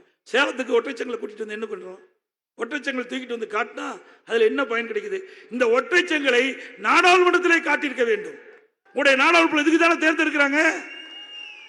திராவிட முன்னேற்ற கழகம், திராவிட முன்னேற்ற கூட்டணியை சேர்ந்த 2019 அதிமுக ஆட்சி இருக்கும் போது எய்ம்ஸ் மருத்துவமனை அடிக்கல் நாட்டப்பட்டது. பிரதமர் முன்னிலை, பிரதமர் அவர்கள் அடிக்கல் நாட்டினாங்க. அதுல இருந்து 5 ஆண்டு காலம், 24 வருஷம், 19 24 5 ஆண்டு காலம் உங்களுடைய நாடாளுமன்றத்தில் என்ன பணி செஞ்சாங்க? பெஞ்சை தேய்ச்சிட்டு இருந்தாங்களா? எய்ம்ஸ் மருத்துவமனை ஏன் கட்டல, ஏன் காலதாமதம் ஆகுது அப்படின்னு குரல் கொடுத்து அழுத்தம் கொடுத்துருக்கணும். இப்படி அழுத்தம் கொடுத்திருந்தா எய்ம்ஸ் மருத்துவமனைக்கு தேவையான நிதி கிடைச்சிருக்கும். எய்ம்ஸ் மருத்துவமனை கட்டி முடிச்சு பயன்பாட்டுக்கு வந்திருக்கும். அங்க செய்யாத ஊரா செங்கலை தூக்கிட்டு போய் மக்களுக்கு காட்டி விளம்பரம் தேடி கூட்டிக்கின்றார். மக்களுக்கு நன்மை செய்யல. உண்மையிலே மக்களுக்கு நன்மை செய்ய வேண்டும் என்று எண்ணி இருந்தால் இந்த செங்கலை நீங்க ஒற்றை செங்கலை நாடாளுமன்றத்தில் நாடாளுமன்ற அனைவரும் அங்கே காட்டி அழுத்தம் கொடுத்திருக்கணும் மத்திய அரசுக்கு. இதே அண்ணா திமுக இருந்தா நாங்க செஞ்சிருப்போம், நிறைவேற்றி இருப்போம். அந்த தில்லு திராணி தம்பு அண்ணா திமுகவுக்கு இருக்குது. அது மட்டும் இல்ல, நீ ஒற்றை செங்கலை தூக்கிட்டு தெரியல. நாங்க பிரம்மாண்டமான கால்நடை பூங்கா எங்க தலைவாசல்ல கட்டியிருக்கிறோம். பிரம்மாண்டமான 1000 கோடியில அற்புதமான திட்டத்தை கொண்டாந்து இருக்கிறோம். அந்த முதல்ல போடுங்க, எல்இடியில் போடுங்க, பார்க்க மாட்டு மக்கள் பார்க்கட்டும் எப்பேற்பட்ட கால்நடை பூங்கான்னு.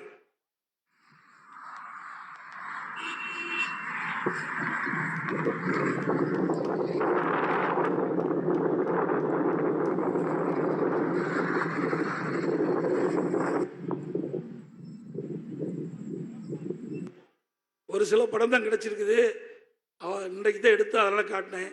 இங்க ஒற்றை செங்கலை தூக்கிட்டு போறீங்களே, கஷ்டப்பட்டு மக்களுடைய வரி பணத்துல விவசாயியுடைய நலன் காப்பதற்காக 1000 கோடி போட்டு தலைவாசலை கட்டி 2 ஆண்டு காலம் தூக்க முடியல.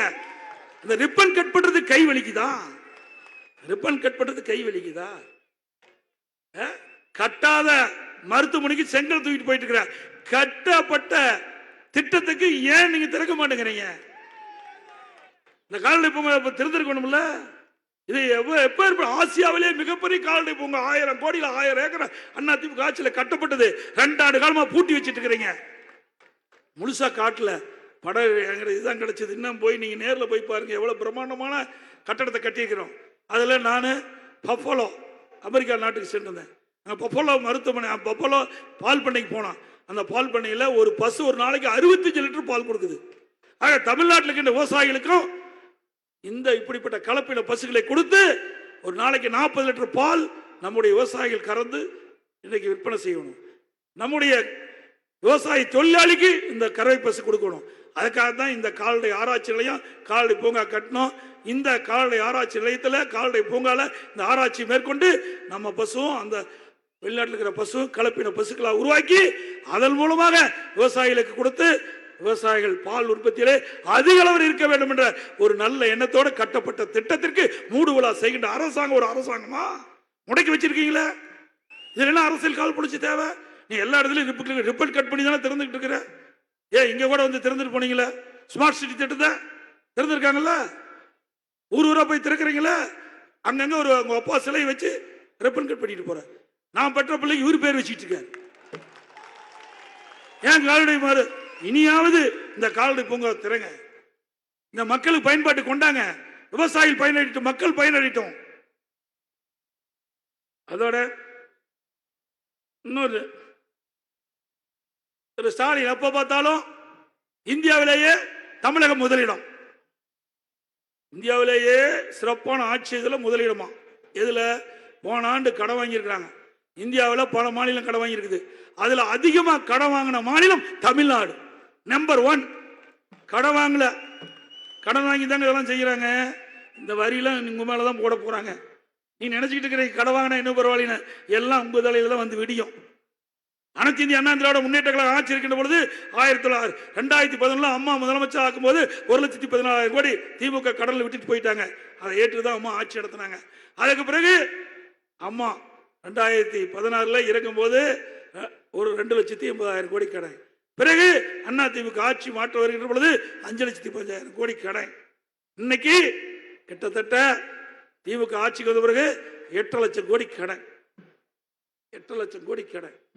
இன்னைக்கு அண்ணா திமுக ஆட்சி 10 ஆண்டு கால ஆட்சி. எத்தனை பாலம் கட்டிக்கிறோம்? சேலத்தில் எத்தனை பாலம் கட்டணும்? எவ்வளவு திட்டங்களை கொண்டாந்துருக்கிறோம். நாடு முழுவதும் பாலம் கட்டணும், கல்லுக்குள்ளே கொண்டாந்தோம், நிறைய தடுப்பணைகளை கட்டணும், நிறைய ஏரி குளங்குட்டைகளை எடுத்தோம், நிறைய சாலைகளை அமைச்சோம். எல்லாத்தையும் செஞ்சியும் 5,05,000 கோடி தான் கடன். அது மட்டும் இல்ல, அதுல 20,000 கோடி அந்த உதவி திட்டத்துக்கு நம்ம ஏத்துக்கிட்டோம். மத்திய அரசுக்கு கடன் ஏத்துக்கிட்டோம். இரண்டாவது கொரோனா காலம் 2020 ஒரு வருஷம் வருமானம் கிடையாது. கலால் மதுபான கடையில் வருமானம் கிடையாது, சாலை வரி கிடையாது, பத்திரப்பதிவு வரி கிடையாது, ஜிஎஸ்டி கிடையாது, பெட்ரோல் டீசல் விற்கல, வரி இல்லை. இதெல்லாம் தான் மாநில அரசாங்கத்துக்கு வருகின்ற வரி. எதுவுமே இல்லை. அப்படி வரி இல்லாத கூட மக்கள் விலைவாசியை உயராம பார்த்துக்கிட்டோம், மக்கள் பாதிக்க இல்லாம பார்த்துக்கிட்டோம். திரு ஸ்டாலின் அவர்களே, வருமானமே இல்லாத போது கூட அதிமுக ஆட்சி சிறந்த ஆட்சி என்று மக்கள் போட்டிட்ட அளவுக்கு ஆட்சி கட்சி அதிமுக கட்சி, அதிமுக அரசாங்கம். அந்த 11 மாத காலம் ஆட்சியில் 40,000 கோடி கொரோனாவுக்கு செலவழிச்சோம். 40,000 கோடி அரசாங்கத்திலிருந்து கொரோனாவுக்கு செலவழிச்சோம். எல்லாம் இருந்துதான் 5,05,000 கோடி. இன்றைக்கு என்ன திட்டத்தை கொண்டாந்த? சேலத்தில் ஒரு துரும்பு எடுத்து போட்டிருக்கிறியா? எல்லாம் செஞ்சிருக்காங்களா? சேலத்தில் ஏதாவது செஞ்சிருக்காங்களா? ஒண்ணுமே கிடையாது. அதிமுக ஆட்சி இருக்கும் போது ஏராளமான திட்டம். நான் அதெல்லாம் பின்னாடி சொல்றேன். எங்க பார்த்தாலும் சட்ட ஒழுங்கு சீர்கெட்டு போச்சு. கொலை, கொள்ளை, திருட்டு, வழிப்பறிவு, பெண்கள் பாலியல் வன்கொடுமை தொடர்ந்து நடந்தவன இருக்குது. இன்றைக்கு அதுதான் திமுக ஆட்சியில் பார்க்கப்படுகிறது. இன்றைக்கு ஒரு நாடு சிறப்பாக இருக்க வேண்டும் என்றால், ஒரு மாநிலம் வளர்ச்சி பெற வேண்டும் என்றால் அங்க சட்ட ஒழுங்கு சிறப்பாக இருந்தால் தான் அந்த மாநிலம் வளர்ச்சி பெறும். ஆனா திமுக ஆட்சியில பின்னோக்கி போயிட்டு இருக்கு. காரணம் சட்ட ஒழுங்கு சரியில்லை. எங்க பார்த்தாலும் போதைப் பொருள் விற்பனை, போதைப் பொருள் விற்காத இடமே இல்லை. கஞ்சா இன்னைக்கு சாக்லேட் வடிவில் வருது, மாத்திரை வடிவில் வருது, திரவ வடிவில் வருது. ஆக எளிதாக போதைப் பொருளை இன்றைக்கு தமிழகத்திலே நடமாடுகின்ற காட்சி தினந்தோறும் பார்க்கிறோம். இதனால் போதைப் பொருளுக்கு அடிமையாகி இளைஞர்கள் சீரழியக்கூடிய காட்சி. இந்த போதைக்கு அடிமையாகிட்டா அந்த வீடே நடத்துறதுக்கு வந்துடும், குடும்பமே அழிஞ்சிடும். அப்படிப்பட்ட அவல ஆட்சி இந்த ஆட்சியில பார்க்க முடியும், திமுக ஆட்சியில பார்க்க முடியும். இதற்கெல்லாம் விடிவு காலம் பிறக்க வேண்டும் என்றால் மீண்டும் அனைத்து இந்திய அண்ணா திராவிட முன்னேற்ற கழக ஆட்சி தமிழகத்தில் மலர வேண்டும் உங்கள் மூலமாக. அது மட்டும் இல்ல, நான் ஏற்கனவே பல கூட்டத்தில் பேசிட்டேன். இன்றைக்கு திமுக அயலர் அணின்னு வச்சிருக்காங்க. வேற எந்த கட்சியிலும் அயலக அணினே கிடையாது. இந்த அயலக அணியில ஒரு பொறுப்பாளர், அவர் வெளிநாட்டுக்கு போதைப் பொருள் கடத்துறார். போதைப் பொருள் தடுப்பு அதிகாரி பிடிச்சிட்டாங்க. இப்போ கேஸ் நடந்துகிட்டு இருக்குது. அதுல யாரெல்லாம் இருக்காங்கன்னு இந்த போட்டோ இருக்கிறியா, இதெல்லாம் பார்த்தா தான் உண்மை ஒத்துக்குவாங்க. பாரு, இது ஸ்டாலின் யாரோட இருக்காரு? போதைப் பொருள் கடத்த நபரோடு இருக்கிறார். அடுத்தது இவர் யார் இருக்கிறார் சொல்லுங்க சத்தமா. அவர் பாரு, போதைப் பொருள் கடத்தல் ஈடுபட்டவரோடு இருக்கிறார். பிறகு காவல்துறை உயர் அதிகாரி ஒருத்தர் அவர் ஏதோ பரிசு கொடுக்குற வாங்குறார். ஆக இப்படி முக்கிய பிரபலுடன், இந்த தமிழகத்தை ஆளக்கூடிய பிரபலுடன் தொடர்பு இருந்து எளிதாக வெளிநாட்டுக்கு போதைப் பொருளை கடத்திட்டு இருப்பதாக ஊடகத்திலே பத்திரிகை செய்து வந்துட்டு இருக்குது. 3 ஆண்டு காலம் 2 ஆண்டு காலம் தொடர்ந்து போதைப் பொருள் கடத்தல் இருக்காங்க. பல்லாயிரக்கணக்கான கோடி போதைப் பொருளை அயல் நாட்டுக்கு திமுக நிர்வாகி வெட்டப்படுவதாக செய்தி வந்திருக்குது. இதுதான் ஸ்டாலின் பொதுக்குழு கூட்டத்தில் பேசுறார். திமுக பொதுக்குழு கூட்டத்தில் அதில் பேசுகின்ற பொழுது அவர் ஸ்டாலின் சொல்றாரு, நான் இரவில் தூங்கி காலையில் கண் விழிக்கின்ற பொழுது எங்க கட்சிக்காரனால என்ன பிரச்சனை வந்து விடுமோ என்று அச்சத்தில் கண் விழிக்கிறேன்னு சொன்னார். இப்பதான் புரியுது. இப்ப நடக்கிற செய்தியெல்லாம் பார்த்தா பாவம் அச்சத்துல தான் கண் விழிக்கிறாரு. கட்சிக்காரனே கட்டுப்படுத்த முடியல. இவரை நம்பி நாட்டு ஒப்படைச்சா நாடு உருப்படியாங்களா? நாட்டு மக்களுக்கு என்ன பாதுகாப்பு இருக்குது? இது நாம சொல்லல, அவர் சொன்ன வார்த்தை தான் நான் திருப்பி சொல்றேன்.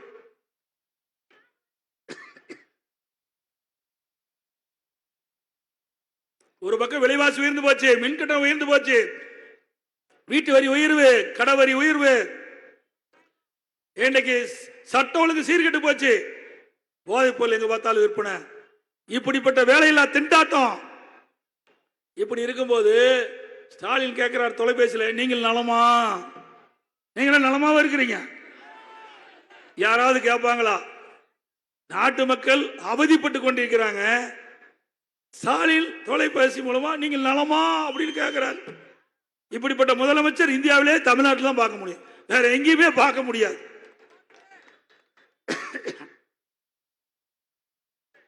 அதோட இன்னொருத்தர்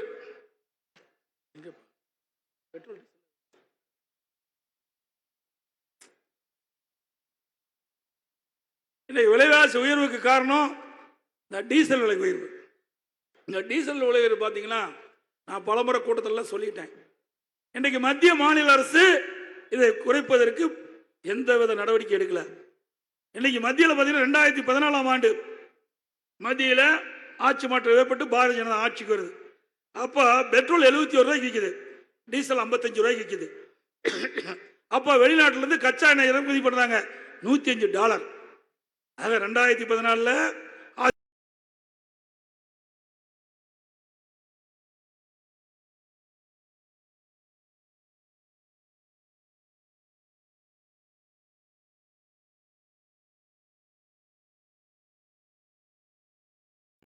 இன்றைக்கு வெளிநாட்டிலிருந்து இறக்குமதி செய்கின்ற கச்சா எண்ணெய் விலை குறைஞ்சிருக்கும் போது விலை குறைய வேணும்ல, ஆனா விலை உயர்த்தி இன்னைக்கு வித்துட்டு இருக்காங்க. இப்படி விலை உயர்வினால்தான் விலைவாசி எல்லாம் உயர்ந்திருக்குது. எல்லாமே லாரி வாடகை மூலியமா தான் வருது, லாரியின் மூலமா தான் சரக்கு வருது. அது உணவுப் பொருளாக இருந்தாலும் சரி, கட்டுமான பொருளாக இருந்தாலும் சரி, எந்த பொருளாக இருந்தாலும் ஒரு இடத்தில் மற்றொரு இடத்துக்கு செல்கின்ற பொழுது லாரியின் மூலமாக செல்லுகிறது. அந்த லாரியில டீசல் பயன்படுத்துவதனால டீசல் உயர்னால் லாரி வாடகை உயர்றது, லாரி வாடகை உயர்கின்ற பொழுது சரக்கு உயர்கிறது. அந்த சரக்கை நாம் வாங்கின்ற பொழுது நம் தலையில் வந்து விழுகிறது. ஆக டீசல் உயர்ந்தால் மக்கள் பாதிக்கப்படுறாங்க. ஆனா மத்திய அரசு மாநில அரசு இதை கண்டுகொள்ளவில்லை. இதே திராவிட முன்னேற்ற கழகம் 2021 சட்டமன்ற பொதுத் தேர்தலும் போது திராவிட முன்னேற்ற கழகம் ஆட்சிக்கு வந்தா டீசல் 4 ரூபாய் குறைப்பினாங்க. இது வரைக்கும் குறைச்சாங்களா? இல்ல. மாநில அரசு போடுகின்ற வரியிலிருந்து குறைக்கலாம். இன்றைக்கு கர்நாடகத்தில் 8 ரூபாய் குறைச்சிருக்காங்க, பாண்டிச்சேரியில் 6 ரூபாய் குறைச்சிருக்காங்க. ஆனா திரு ஸ்டாலின் தேர்தல் அறிக்கையில் குறிப்பிட்டவாறு இன்ன வரைக்கும் டீசலை குறைக்கல. மக்கள் கேட்டுட்டு இருக்கிறாங்க. இன்னொருத்தர் புதுசா வந்துட்டார், பாரதிய ஜனதா கட்சியுடைய தலைவர் அண்ணாமலை. இவரு அதிமுக 2024 ஒழிக்கிறாராம். தம்பி, அதிமுகங்கிற கட்சி தெய்வத்தால் உருவாக்கப்பட்ட கட்சி. உங்க பாட்டனையே பார்த்த கட்சி. உன்னை போல எத்தனையோ பேர் இப்படி கொக்கரிச்சாங்க. ஆணுவ திமுறையில் இப்படி பேசாதப்பா. அதிமுக கட்சி என்ற ஒரு கட்சி இல்லை என்றால் தமிழகம் வளர்ச்சி பெற்றிருக்காது, ஏற்றம் பெற்றிருக்காது. பொன்மனச்செம்மல் புரட்சி தலைவர் எம்ஜிஆர் இந்த இயக்கத்தை உருவாக்கியது ஏழை எளிய ஒடுக்கப்பட்ட நசுக்கப்பட்ட தாழ்த்தப்பட்ட மக்கள் ஏற்றம் பெற, தமிழ்நாடு வளர்ச்சி பெற. அதுக்காக இந்த கட்சி துவக்கினாங்க. இதே புரட்சி தலைவர் அம்மா கண்ணை இமைகா போல இந்த கட்சி காத்து இன்னைக்கு ஆட்சி செஞ்சாங்க. தமிழகத்தில் அனைத்து இந்திய அண்ணா திராவிட முன்னேற்ற கழகம் 30 ஆண்டு காலம் ஆட்சி செய்த காரணத்தினால் இந்த மண்ணிலே இருக்கின்ற அத்தனை பேரும் பல நன்மைகளை பெற்றார்கள். எங்க கட்சியா நீ அழிக்க பாக்குற? ஏப்பா, 98ல ஊர் ஊரா தாமரை சின்னம் இருக்குதுன்னு காட்டுதே அதிமுக தான். தாமரை சின்னம் எந்த கட்சிக்குனே தெரியாது இருந்த காலம். அப்ப அம்மா நாடாளுமன்றத்தில் கூட்டணி வச்சாங்க பாரதிய ஜனதாவோட. அப்பதான் ஊர் ஊரா நம்ம கட்சிக்காரெல்லாம் போய் இதுதான் சின்னம், பாரதிய ஜனதாக்கு இதுதான் சின்னம் அப்படி சொன்ன கட்சி இன்னைக்கு நம்மள வழிக்கு பாக்குறாங்க. ஆக நீங்க எல்லாம் அப்பாயின்மெண்ட் ஆனவங்க. ஏன்னா மத்தியில் இருக்கிறவங்களுக்கு அப்பாயின்மெண்ட் பண்ணாதான் உங்க கட்சி நீங்க தலைவராக இருப்பீங்க. ஏன்னா எப்ப வேணாலும் உங்க தலைவர் மாத்தலாம். ஆனா அனைத்து இந்திய அண்ணா திராவிட முன்னேற்ற கழகத்தில் உழைக்கின்றவர்கள் தலைவராக வர முடியும். நான் ஒரு கிளை செயலாளராக இருந்தேன். ஒன்றிய பொறுப்பு, மாவட்ட பொறுப்பு, மாநில பொறுப்பு, எம்எல்ஏ, எம்பி, மந்திரி, பிறகுதான் முதலமைச்சரானேன். ஆனா இங்கே உழைத்தால் ஏற்றம் பெறும். அங்கே டெல்லியில நினைச்சா தலைவராகலாம். ஆக நீங்க அப்பாயின்மெண்ட் தலைவர், நீங்க எப்படி ஐபிஎஸ் படிச்சு போனீங்களோ அது மாதிரி அப்பாயின்மெண்ட்ல வந்திருக்கிறீங்க. கொஞ்சம் கவனமா பேசுங்க. அதிமுக ஒரு மாதிரியான கட்சி, புரிஞ்சுக்கீங்க. திரு கருணாநிதியும் பார்த்தது, திரு ஸ்டாலினும் பார்த்தாச்சு. எத்தனையோ தலைவர்களை பார்த்து யாருக்கும் அஞ்சாமல், யாருக்கும் அடிமை இல்லாமல் துணிச்சலோடு இன்றைக்கு சவால் விட்டு இருக்கின்ற கட்சி அதிமுக கட்சி. அவர் பேசுறார். இன்றைய தினம் 500 நாள்ல 100 திட்டத்தை நிறைவேற்றார். 500 நாள்ல 100 திட்டத்தை. பொய்ய பொருந்துற மாதிரி பேசினா மெய்ய திருன்னு முழிக்குமா? பொய்ய பொருந்துற மாதிரி பேசினா மெய்யினா உண்மை. பொய்ய பொருந்துற மாதிரி பேசினா உண்மை திருன்னு முழிக்குமா? ஏ அப்பா, ஏற்கனவே 2021 520 அறிவிப்புகளை வெளியிட்டு அவர் நாட்டு மக்களை ஏமாற்றுறது பத்தாதுன்னு நீ வேற புழுகு மூட்டையை அவித்து விடுற. 100 திட்டத்தை 500 நாள்ல நிறைவேற்றணும். ஏன் இத்தனை நாள் நிறைவேற்றல? இப்ப இது வரைக்கும் உனக்கு சான்ஸ் கிடைக்கலையா? ஒரு கவுன்சிலரா கூட முடியல, ஒரு எம்எல்ஏ முடியல, எம்பி முடியல. நீ இவ்வளவு வக்காலத்து வாங்கி அதிமுக ஒழிப்ப? எப்படிலாம் பேசுறீங்க பாரு. அதாவது பொன்மனச்செம்மல் புரட்சி தலைவர் எம்ஜிஆர் ஒரு படத்துல பாடுவார், பதவி வரும்போது பணிவு வர வேண்டும், பதவி வருகின்ற போது பணிவு வர வேண்டும். அது கூட்ட இல்ல. ஆக தலை கருவத்தில் ஆடாதீங்க, இதெல்லாம் நிலைக்காது. என்றைக்குமே மற்றவர்களுக்கு மரியாதை கொடுத்து அதை திரும்ப பெற்றால்தான் மனிதனா பிறந்தவர்களுக்கு மரியாதை உண்டு. அது அவங்கிட்ட கிடையாது. அதாவது இன்னொருத்தர் பேசுறார், பாட்டாளி மக்கள் கட்சியுடைய தலைவர் பாரத பிரதமர் திரு மோடி அவர்கள் பேசுறார், வாரிசு அரசியலை ஒழிப்பேன் என்று. அவர் கூட்டணியில் இருக்குது யாருங்க? பாட்டாளி மக்கள் கட்சி என்ன இருக்குது? அது வாரிசு அரசியல் தானே. ஆக உங்களோட சேர்ந்தா நல்லவர் ஆயிடுவாங்க, இல்லைன்னா கெட்டவர். அனைத்து இந்திய அண்ணா திராவிட முன்னேற்ற கழகத்தை பொறுத்த வரைக்கும் வாரிசு அரசியலுக்கு முற்றுப்புள்ளிக்கு வைக்கின்ற தேர்தலாக இருக்க வேண்டும். நாட்டில் பிறந்த ஒவ்வொருவருக்கும் பதவிக்கு வர வேண்டும். அனைத்து இந்திய அண்ணா திராவிட முன்னேற்ற கழகம் ஜனநாயகம் உள்ள ஒரு இயக்கம். இதுல யாரு வேணாலும் பதவிக்கு வர முடியும். இங்கே இருப்பார், இங்கே வரலாம். இது அதிமுக கட்சியில் மட்டும்தான் நடக்கும், வேற எந்த கட்சியிலும் நடக்காது. இல்லாட்டி நான் கிளைச்சலாளர் ஆக முடியுமா? உங்ககிட்ட வந்து பேச முடியுமா? அதிமுக கட்சின்ற ஒரு கட்சி இருக்கின்ற காரணத்தினால நான் பேசுறேன். இந்த வாய்ப்பை அதிமுக கொடுத்தது, நீங்க கொடுத்த கட்சிங்க, உங்க கட்சி. இது தலைவர் என்று நாம் சொல்லவில்லை. 2,06,00,000 தொண்டருக்கு உரிமை உள்ள கட்சி அதிமுக கட்சி. தொண்டன் தான் இந்த இயக்கத்திற்கு முதன்மையாக வர முடியும். அது அதிமுக மட்டும்தான் நடக்கும். எங்களை பார்த்து பேசுறார் திரு அன்புமணி ராமதாஸ் அவர்கள். ஏதோ வந்து நம்மோட கூட்டணி வச்ச பிறகு ஐயோ ஐயோன்னு கெஞ்சி இடஒதுக்கீடு கேட்டாங்களாம். ஏங்க அந்த ஜீவோ மறுக்க முடியுமா? திரு அன்புமணி அவர்களே, மறுக்க முடியுமா? நாங்கள் தான் ஜீவோ போட்டோம்.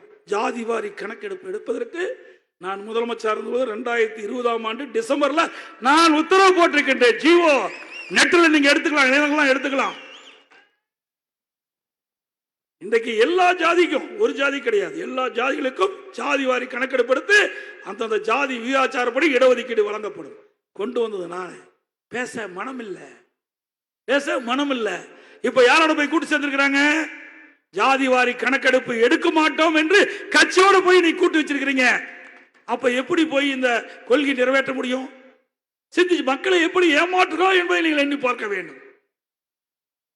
அதே திராவிட முன்னேற்ற கழக தலைவர் திரு ஸ்டாலின் இவர் ஆட்சிக்கு வந்த உடனே நான் கொண்டு வந்த அந்த அரசாணையை அப்படியே விட்டுட்டார், நீத்து போச்சு. 6 மாசம் கழிச்சு ரினியூவல் பண்ணிருக்கணும், அதை நீடிச்சிருக்கணும். அதை நீடிக்காத காரணத்தினால 2021 ஜூன் மாசம் காலாவதி ஆயிட்டு. அனைத்து இந்திய அண்ணா திராவிட முன்னேற்ற கழகத்தை பொறுத்த வரைக்கும் கொடுக்கப்பட்ட வாக்குறுதி நிறைவேற்றுகின்ற அரசாங்கம் அதிமுக அரசாங்கம், அதிமுக கட்சி.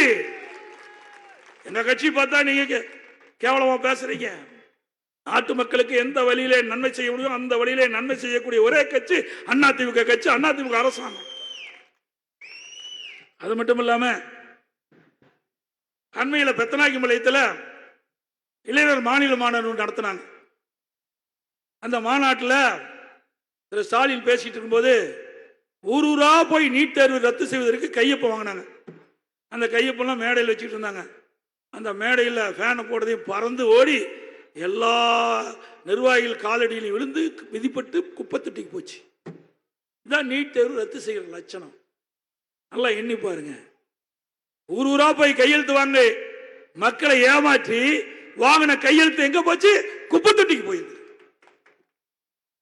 அதோட 2010 டிசம்பர் 21 நோட்டிபிகேஷன். அந்த காலகட்டத்தில் மத்தியில காங்கிரஸ் ஆட்சி, திமுக மந்திரி சபையில் அங்க வைக்குது. அந்த காலகட்டத்தில் தான் இந்த நீட் தேர்வை கொண்டு வராங்க. கொண்டு வந்தது திமுக காங்கிரஸ். அதை தடுத்து நிறுத்துவதற்கு பாடுபட்டது அதிமுக அரசாங்கம். அம்மா மெடிக்கல் கவுன்சில் ஆஃப் இந்தியா மறுக்க முடியுமா? பொய், பச்சை பொய். நான் ஏற்கனவே சொல்ல, பொய்ய பொருந்துற மாதிரி பேசினா உண்மை திரு திருன்னு முடிக்குமா? அது மாதிரி இந்த ஆர்டர் நான் சட்டமன்றத்திலே காட்டினேன். இந்த GO copy Medical Council of India 2010 December 21ஆம் தேதி நோட்டிபிகேஷன் போட்டிருக்காங்களே. தமிழ்நாட்டை சேர்ந்த திராவிட முன்னேற்ற கழக கட்சி சேர்ந்த திரு காந்தி செல்வன் மத்திய சுகாதாரத்துறை இணை அமைச்சராக இருக்கும் போதுதான் இது போட்டது. ஆனால் நாட்டு மக்களை எப்படி ஏமாற்றி கொண்டிருக்கிறார் என்பதை நீங்கள் எண்ணி பார்க்க வேண்டும். அதோட இன்னைக்கு அரசு பள்ளியை படித்த மாணவர்கள் 3,80,000 பேர் படிக்கிறாங்க. 2017-18 நீட் தேர்வில் 9 பேர் பாஸ் பண்ணி இன்றைக்கு மருத்துவக் கல்விக்கு போனாங்க. அதிமுக அரசாங்கம் எதிர்கட்சி கோரிக்கை வைக்கல, பொதுமக்கள் கோரிக்கை வைக்கல. அதிமுக அரசாங்கம் அரசு பள்ளியை படிக்கின்ற மாணவ செல்வங்கள் ஏழை குடும்பத்தை சேர்ந்தவர்கள், அடித்தட்டிலே வாழ்கிறவர்கள். அவள் குடும்பத்தை சேர்ந்த மாணவ மாணவியுடைய கனவு மருத்துவக் கல்வி படிக்க வேண்டும், பல் மருத்துவராக ஆக வேண்டும். அந்த கனவை நனவாக்குவதற்காக 7.5% இடஒதுக்கீடை கொண்டு வந்து சட்டம் இயற்றப்பட்டு அமுல்படுத்தப்பட்டு நடைமுறைப்படுத்திய அரசாங்கம் அதிமுக அரசாங்கம் ஸ்டாலின் அவர்களே. இதனால் ஏழை எளிய குடும்பத்தில் பிறந்த மாணவ மாணவி இன்றைய தினம் 2160 பேர் இன்றைக்கு மருத்துவக் கல்வி படிக்கிறாங்க, பல் மருத்துவக் கல்வி படிக்கிறாங்க. இந்த இடஒதுக்கீட்டில் இடம் கிடைச்சவர்களுக்கு ஏழைகள் மருத்துவக் கல்வி படிப்பதற்கு கட்டணம் செலுத்த முடியாது.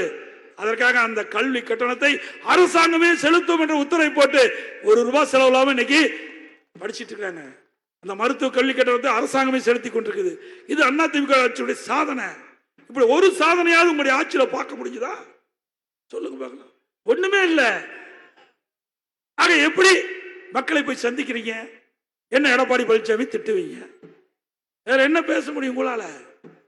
ஆக அனைத்து இந்திய அண்ணா திராவிட முன்னேற்ற கழக 10 ஆண்டு கால ஆட்சி பொற்கால ஆட்சி என்று மக்கள் பேசுகின்ற காட்சி பார்க்கிறோம். அதோட அனைத்து இந்திய அண்ணா திராவிட முன்னேற்ற கழகத்தில் நிறைய திட்டங்கள் நிறைவேற்றிக்கிறோம். இஸ்லாமிய பெருமக்கள் சிறுபான்மை மக்களுக்கு அரணாக இருப்பது அதிமுக. அது கிறிஸ்துவாலும் சரி இஸ்லாமியாலும் சரி பாதுகாக்கக்கூடிய கட்சி அதிமுக கட்சிங்க. ஆனா இஸ்லாமிய பெருமக்களுக்கு ஏராளமான திட்டங்களை கொடுத்திருக்கிறோம். அம்மா இருக்கின்ற பொழுது 2001ஆம் ஆண்டு புனித ரமலான் மாதத்துல பள்ளி வாசலுக்கு நோன்பு கஞ்சி தயாரிக்க விலையெல்லாம் அரிசி வழங்கிய ஒரே அரசாங்கம் அதிமுக அரசாங்கம். 5550 மெட்ரிக் டன் அரிசி கொடுத்தோம். நாகூர் தர்கா சந்தன குடி விழாவிற்கு விலையில சந்தன கட்டை கொடுத்தோம். 2018 வரை மத்திய அரசு இன்னைக்கு புனித பயணம் மேற்கொள்ளும் இஸ்லாமியர்களுக்கு மானியம் கொடுத்தது திடீர்னு நிறுத்தப்பட்டு விட்டது. இஸ்லாமிய பிரபுக்கள் என்னை சந்தித்து கோரிக்கை வச்சாங்க. மீண்டும் மாநில அரசு இன்றைக்கு ஹஜ் புனித பயணம் மேற்கொள்ள மானியம் கேட்டாங்க. உடனடியாக மத்திய அரசு நிறுத்தினா பரவாயில்ல, மாநில அரசு கொடுக்கும்னு 6 கோடி கொடுத்தேன். போதாதுன்னு மறுபடியும் கோரிக்கை வச்சாங்க. 12 கோடி கொடுக்குறேன் ஹஜ் புனித பயணம் மேற்கொள்ள இஸ்லாமிய பெருமக்களுக்கு. ஆண்டுக்கு 12 கோடி கொடுத்த அரசாங்கம் அதிமுக அரசாங்கம். அதே போல ஹஜ் பயணிகள் சென்னையில் தங்கி செல்வதற்கு ஒரு இல்லம் வேண்டாங்க. 15 கோடியில ஹஜ் இல்லம் கட்டி கொடுப்பதற்கு நடவடிக்கை எடுத்த அரசாங்கம் அதிமுக அரசாங்கம். பல திட்டங்கள். அதே போல உலமாக்களுக்கு புதிய இருசக்கர வாகனம் 25,000 மானியம். உலமாக்கள் மற்றும் ஓய்விலாருக்கு ஓய்வூதிய பணிகள் எண்ணிக்கை 2004 2600 அச்சு. ஓய்வூதிய 750 3000. அதற்கு மேலாக இந்திய நாட்டுடைய ஜனாதிபதி அவர் போட்டியிட்டார், டாக்டர் அப்துல் கலாம் அவர்கள். அப்போ திமுக எதிர்த்து ஓட்டு போட்டது, அண்ணா திமுக ஆதரித்து ஓட்டு போட்டது. ஆகவே சிறுபான்மை சேர்ந்த ஒருவர் இந்திய நாட்டுடைய ஜனாதிபதி ஆவதற்கு அண்ணா திமுக வாக்களித்து வெற்றி பெற செய்தது. இதுதான் சிறுபான்மை மக்களுக்கு கிடைக்க வேண்டிய நன்மை. அதை அண்ணா திமுக சரியா செஞ்சது. ஆனா திமுக என்ன செஞ்சீங்க? கிறிஸ்தவ பெருமக்களுக்கு அப்படி ஏராளமான நன்மைகளை செஞ்சிருக்கிறோம். ஆக அனைத்து இந்திய அண்ணா திராவிட முன்னேற்ற கழக அரசு இருக்கின்ற வரை சிறுபான்மை மக்கள் பாதுகாக்கப்பட்டது. ஆக வேண்டுமென்றே திட்டமிட்டு திராவிட முன்னேற்ற கழகத்தை சேர்ந்தவர்கள் இன்றைக்கு பொய் பிரச்சாரம் செய்து வருகிறார்கள். சிறுபான்மை மக்கள் அதில் உருந்து சிந்தித்து பார்க்க வேண்டும். அனைத்து இந்திய அண்ணா திராவிட முன்னேற்ற கழகத்தை பொறுத்த வரைக்கும் மதத்தின் அடிப்படையிலே மக்களை பிரித்து வேறுபடுத்தி பார்ப்பது ஏற்புடையது அல்ல என்பதை முழுமையாக நாங்கள் எதிர்க்கிறோம். இது அதிமுக நிலைப்பாடு. அது மட்டுமல்ல, இன்றைக்கு நம்முடைய சேலம் மாவட்டத்தில் நிறைய திட்டங்கள் நிறைவேற்றிக்கிறோம். கொஞ்சம் நஞ்சம் இல்லை. இன்னைக்கு சேலம் மாநகரத்தில் ஸ்மார்ட் சிட்டி திட்டம் அதிமுக ஆட்சியில் கொண்டு வந்தது. கிட்டத்தட்ட பல பாலங்களை கட்டி கொடுத்துக்கிறோம். திரு ஸ்டாலின் பேசுறாரு, அதிமுக ஆட்சி ஒரு இருண்டாட்சின்னு சொல்றீங்க. திரு செல்வகணபதி அவர்கள் நாடாளுமன்ற இருந்தார், திமுக நாடாளுமன்ற இருந்தாங்க. என்ன திட்டத்தை சேலத்தை கொண்டாந்துருக்கீங்க?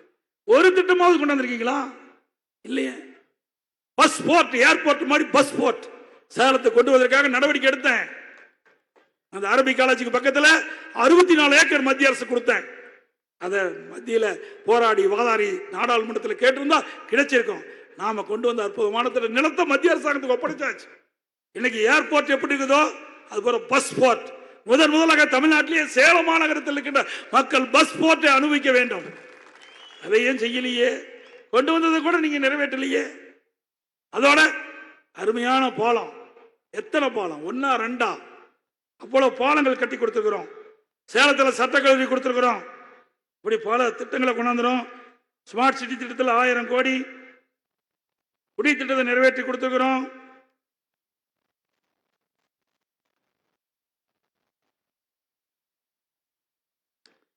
$442 கோடி 5 ரோட்ல 2 அடுக்கு மேம்பாலம்.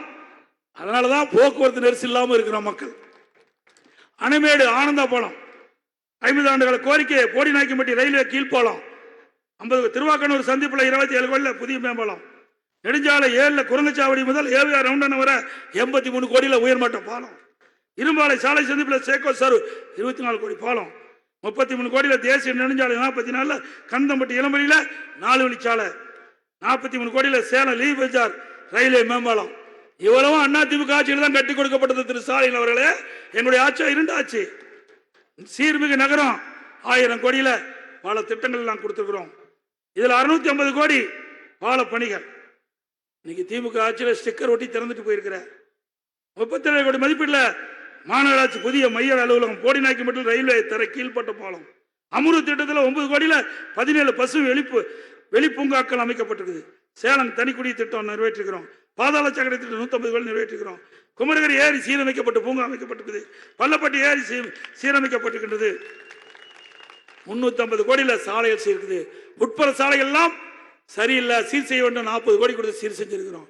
இப்படி ஏராளமான திட்டங்களை கொண்டு வந்து சேலம் பாராளுமன்ற தொகுதி தமிழகத்திலே சிறந்த பாராளுமன்ற தொகுதி என்ற பெயர் பெற்றுகின்ற அளவிற்கு அதிமுக ஆட்சியில் பல திட்டங்களை கொண்டு வந்தோம். ஒரு திட்டத்தை நிறைவேறாத திராவிட முன்னேற்ற கழக ஆட்சியில மக்கள் பட்டது துன்பம் தான், வேதனை தான். வேற என்ன கொண்டாந்து இருக்கிறீங்க? சேலம் நாடாளுமன்ற தொகுதிக்கு பட்ட பதில் எந்த திட்டமே கொண்டு வரவில்லை. அதிமுக ஆட்சியில் தான் நிறைய திட்டங்களை கொண்டாந்து நிறைவேற்றிருக்கிறோம். அதனால வருகின்ற நாடாளுமன்ற தேர்தலில் நம்முடைய வெற்றி வேட்பாளர் அறிவை சகோதரர் திரு வி. விக்னேஷ் அவர்களுக்கு இரட்டை லட்சணத்தில் வாக்களித்து வெற்றி பெற செய்யும். விக்னேஷ் அவர்கள் படித்தவர், இளைஞர், கூப்பிட்ட குரலுக்கு ஓடோடி வந்து உங்கள் சேவை செய்யக்கூடியவர். ஏற்று நிற்கின்ற வேட்பாளர் சாதாரண அல்ல, எல்லா வகையிலுமே பெரிய ஆள். எட்டி கூட பார்க்க முடியாது, ஜெயிக்க வரைக்கும் அதையும் இதையும் பேசுவார். ஜெயிச்ச பிறகு திரும்பி கூட பார்க்க மாட்டார். ஆனால் நம்முடைய வேட்பாளர் அப்படி அல்ல, நல்ல வேட்பாளர், பண்பாளர். அப்படிப்பட்ட வேட்பாளர் அதிமுக சார்பாக நிறுத்தப்பட்டுகின்றது. அவருக்கு இரட்டை லட்சணத்தில் வாக்களித்து வெற்றி பெற செய்யுங்கள். நம்முடைய சின்னம்,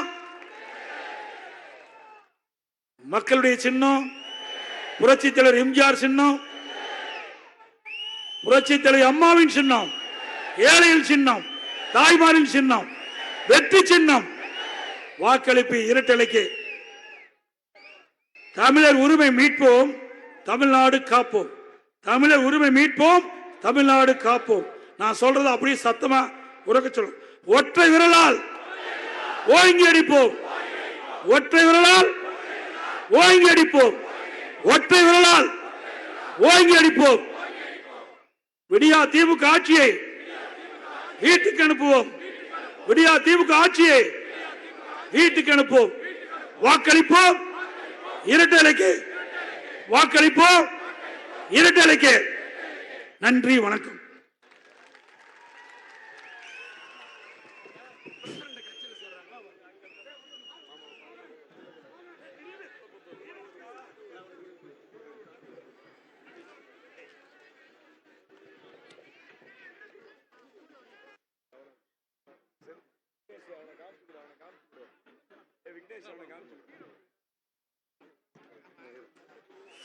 சிறப்பாக நிகழ்ச்சியின் நிறைவாக சேலம் புறநகர் மாவட்டத்தினுடைய ஆற்றல் மிக்க செயலாளர் என்னுடைய அன்பு சகோதரர் இளங்கோவன் அவர்கள் நன்றி உரையாற்றுவார்கள். சேலம் நாடாளுமன்றத்தினுடைய வெற்றி வேட்பாளர் பிரச்சார கூட்டத்துக்கு வருகை தந்து சிறப்பித்துக் கொண்டு நல்ல கருத்துக்களை சொன்ன கழகத்துடைய பொதுச் செயலாளர் அண்ணா அவர்களுக்கு, சட்டமன்ற உறுப்பினர்களுக்கும், வந்திருந்த கூட்டணி கட்சி தலைவர்களுக்கும், ஊடக நண்பர்களுக்கும், கழகத்துடைய ஒன்றிய கழகத்திலிருந்து, பகுதி கழகத்திலிருந்து, கிளை கழகத்துடைய செயலாளர்களிருந்து, உள்ளாட்சி பிரதிநிதி அவர்களுக்கும், தலைவர் கழக நிர்வாகிகளுக்கும் அனைவருக்கும் சேலம் புறநகர் மாநகர் மாவட்ட கழகத்தின் சார்பாகவும் சேலம் நாடாளுமன்ற உறுப்பினர் சார்பாக நன்றியை தெரிவித்துக் கொண்டு, இன்றைக்கு நம்மளுடைய மோகன் அவர்கள் தலைமையில் சதீஷ்குமார் திமுக ஒன்றிய கழகத்துடைய துணை செயலாளர் தாரமங்கலம் கிழக்கு ஒன்றியம், அமுசவழி ஊராட்சி மன்ற தலைவர் கோனகாபாடி ஊராட்சி, எம் பிரபு ஊராட்சி மன்ற துணைத் தலைவர் கோனகாபாடி, ராஜேந்திரன் கொங்கு நாட்டு மக்கள் கட்சியின் ஒன்றிய கழகத்துடைய செயலாளர், அவரோடு இன்றைக்கு சிவகுமார், சந்தோஷ்குமார், மோகன்ராஜ், சுரேஷ் திமுக கிழக்கு செயலாளர் கோனகாபாடி, சோசப்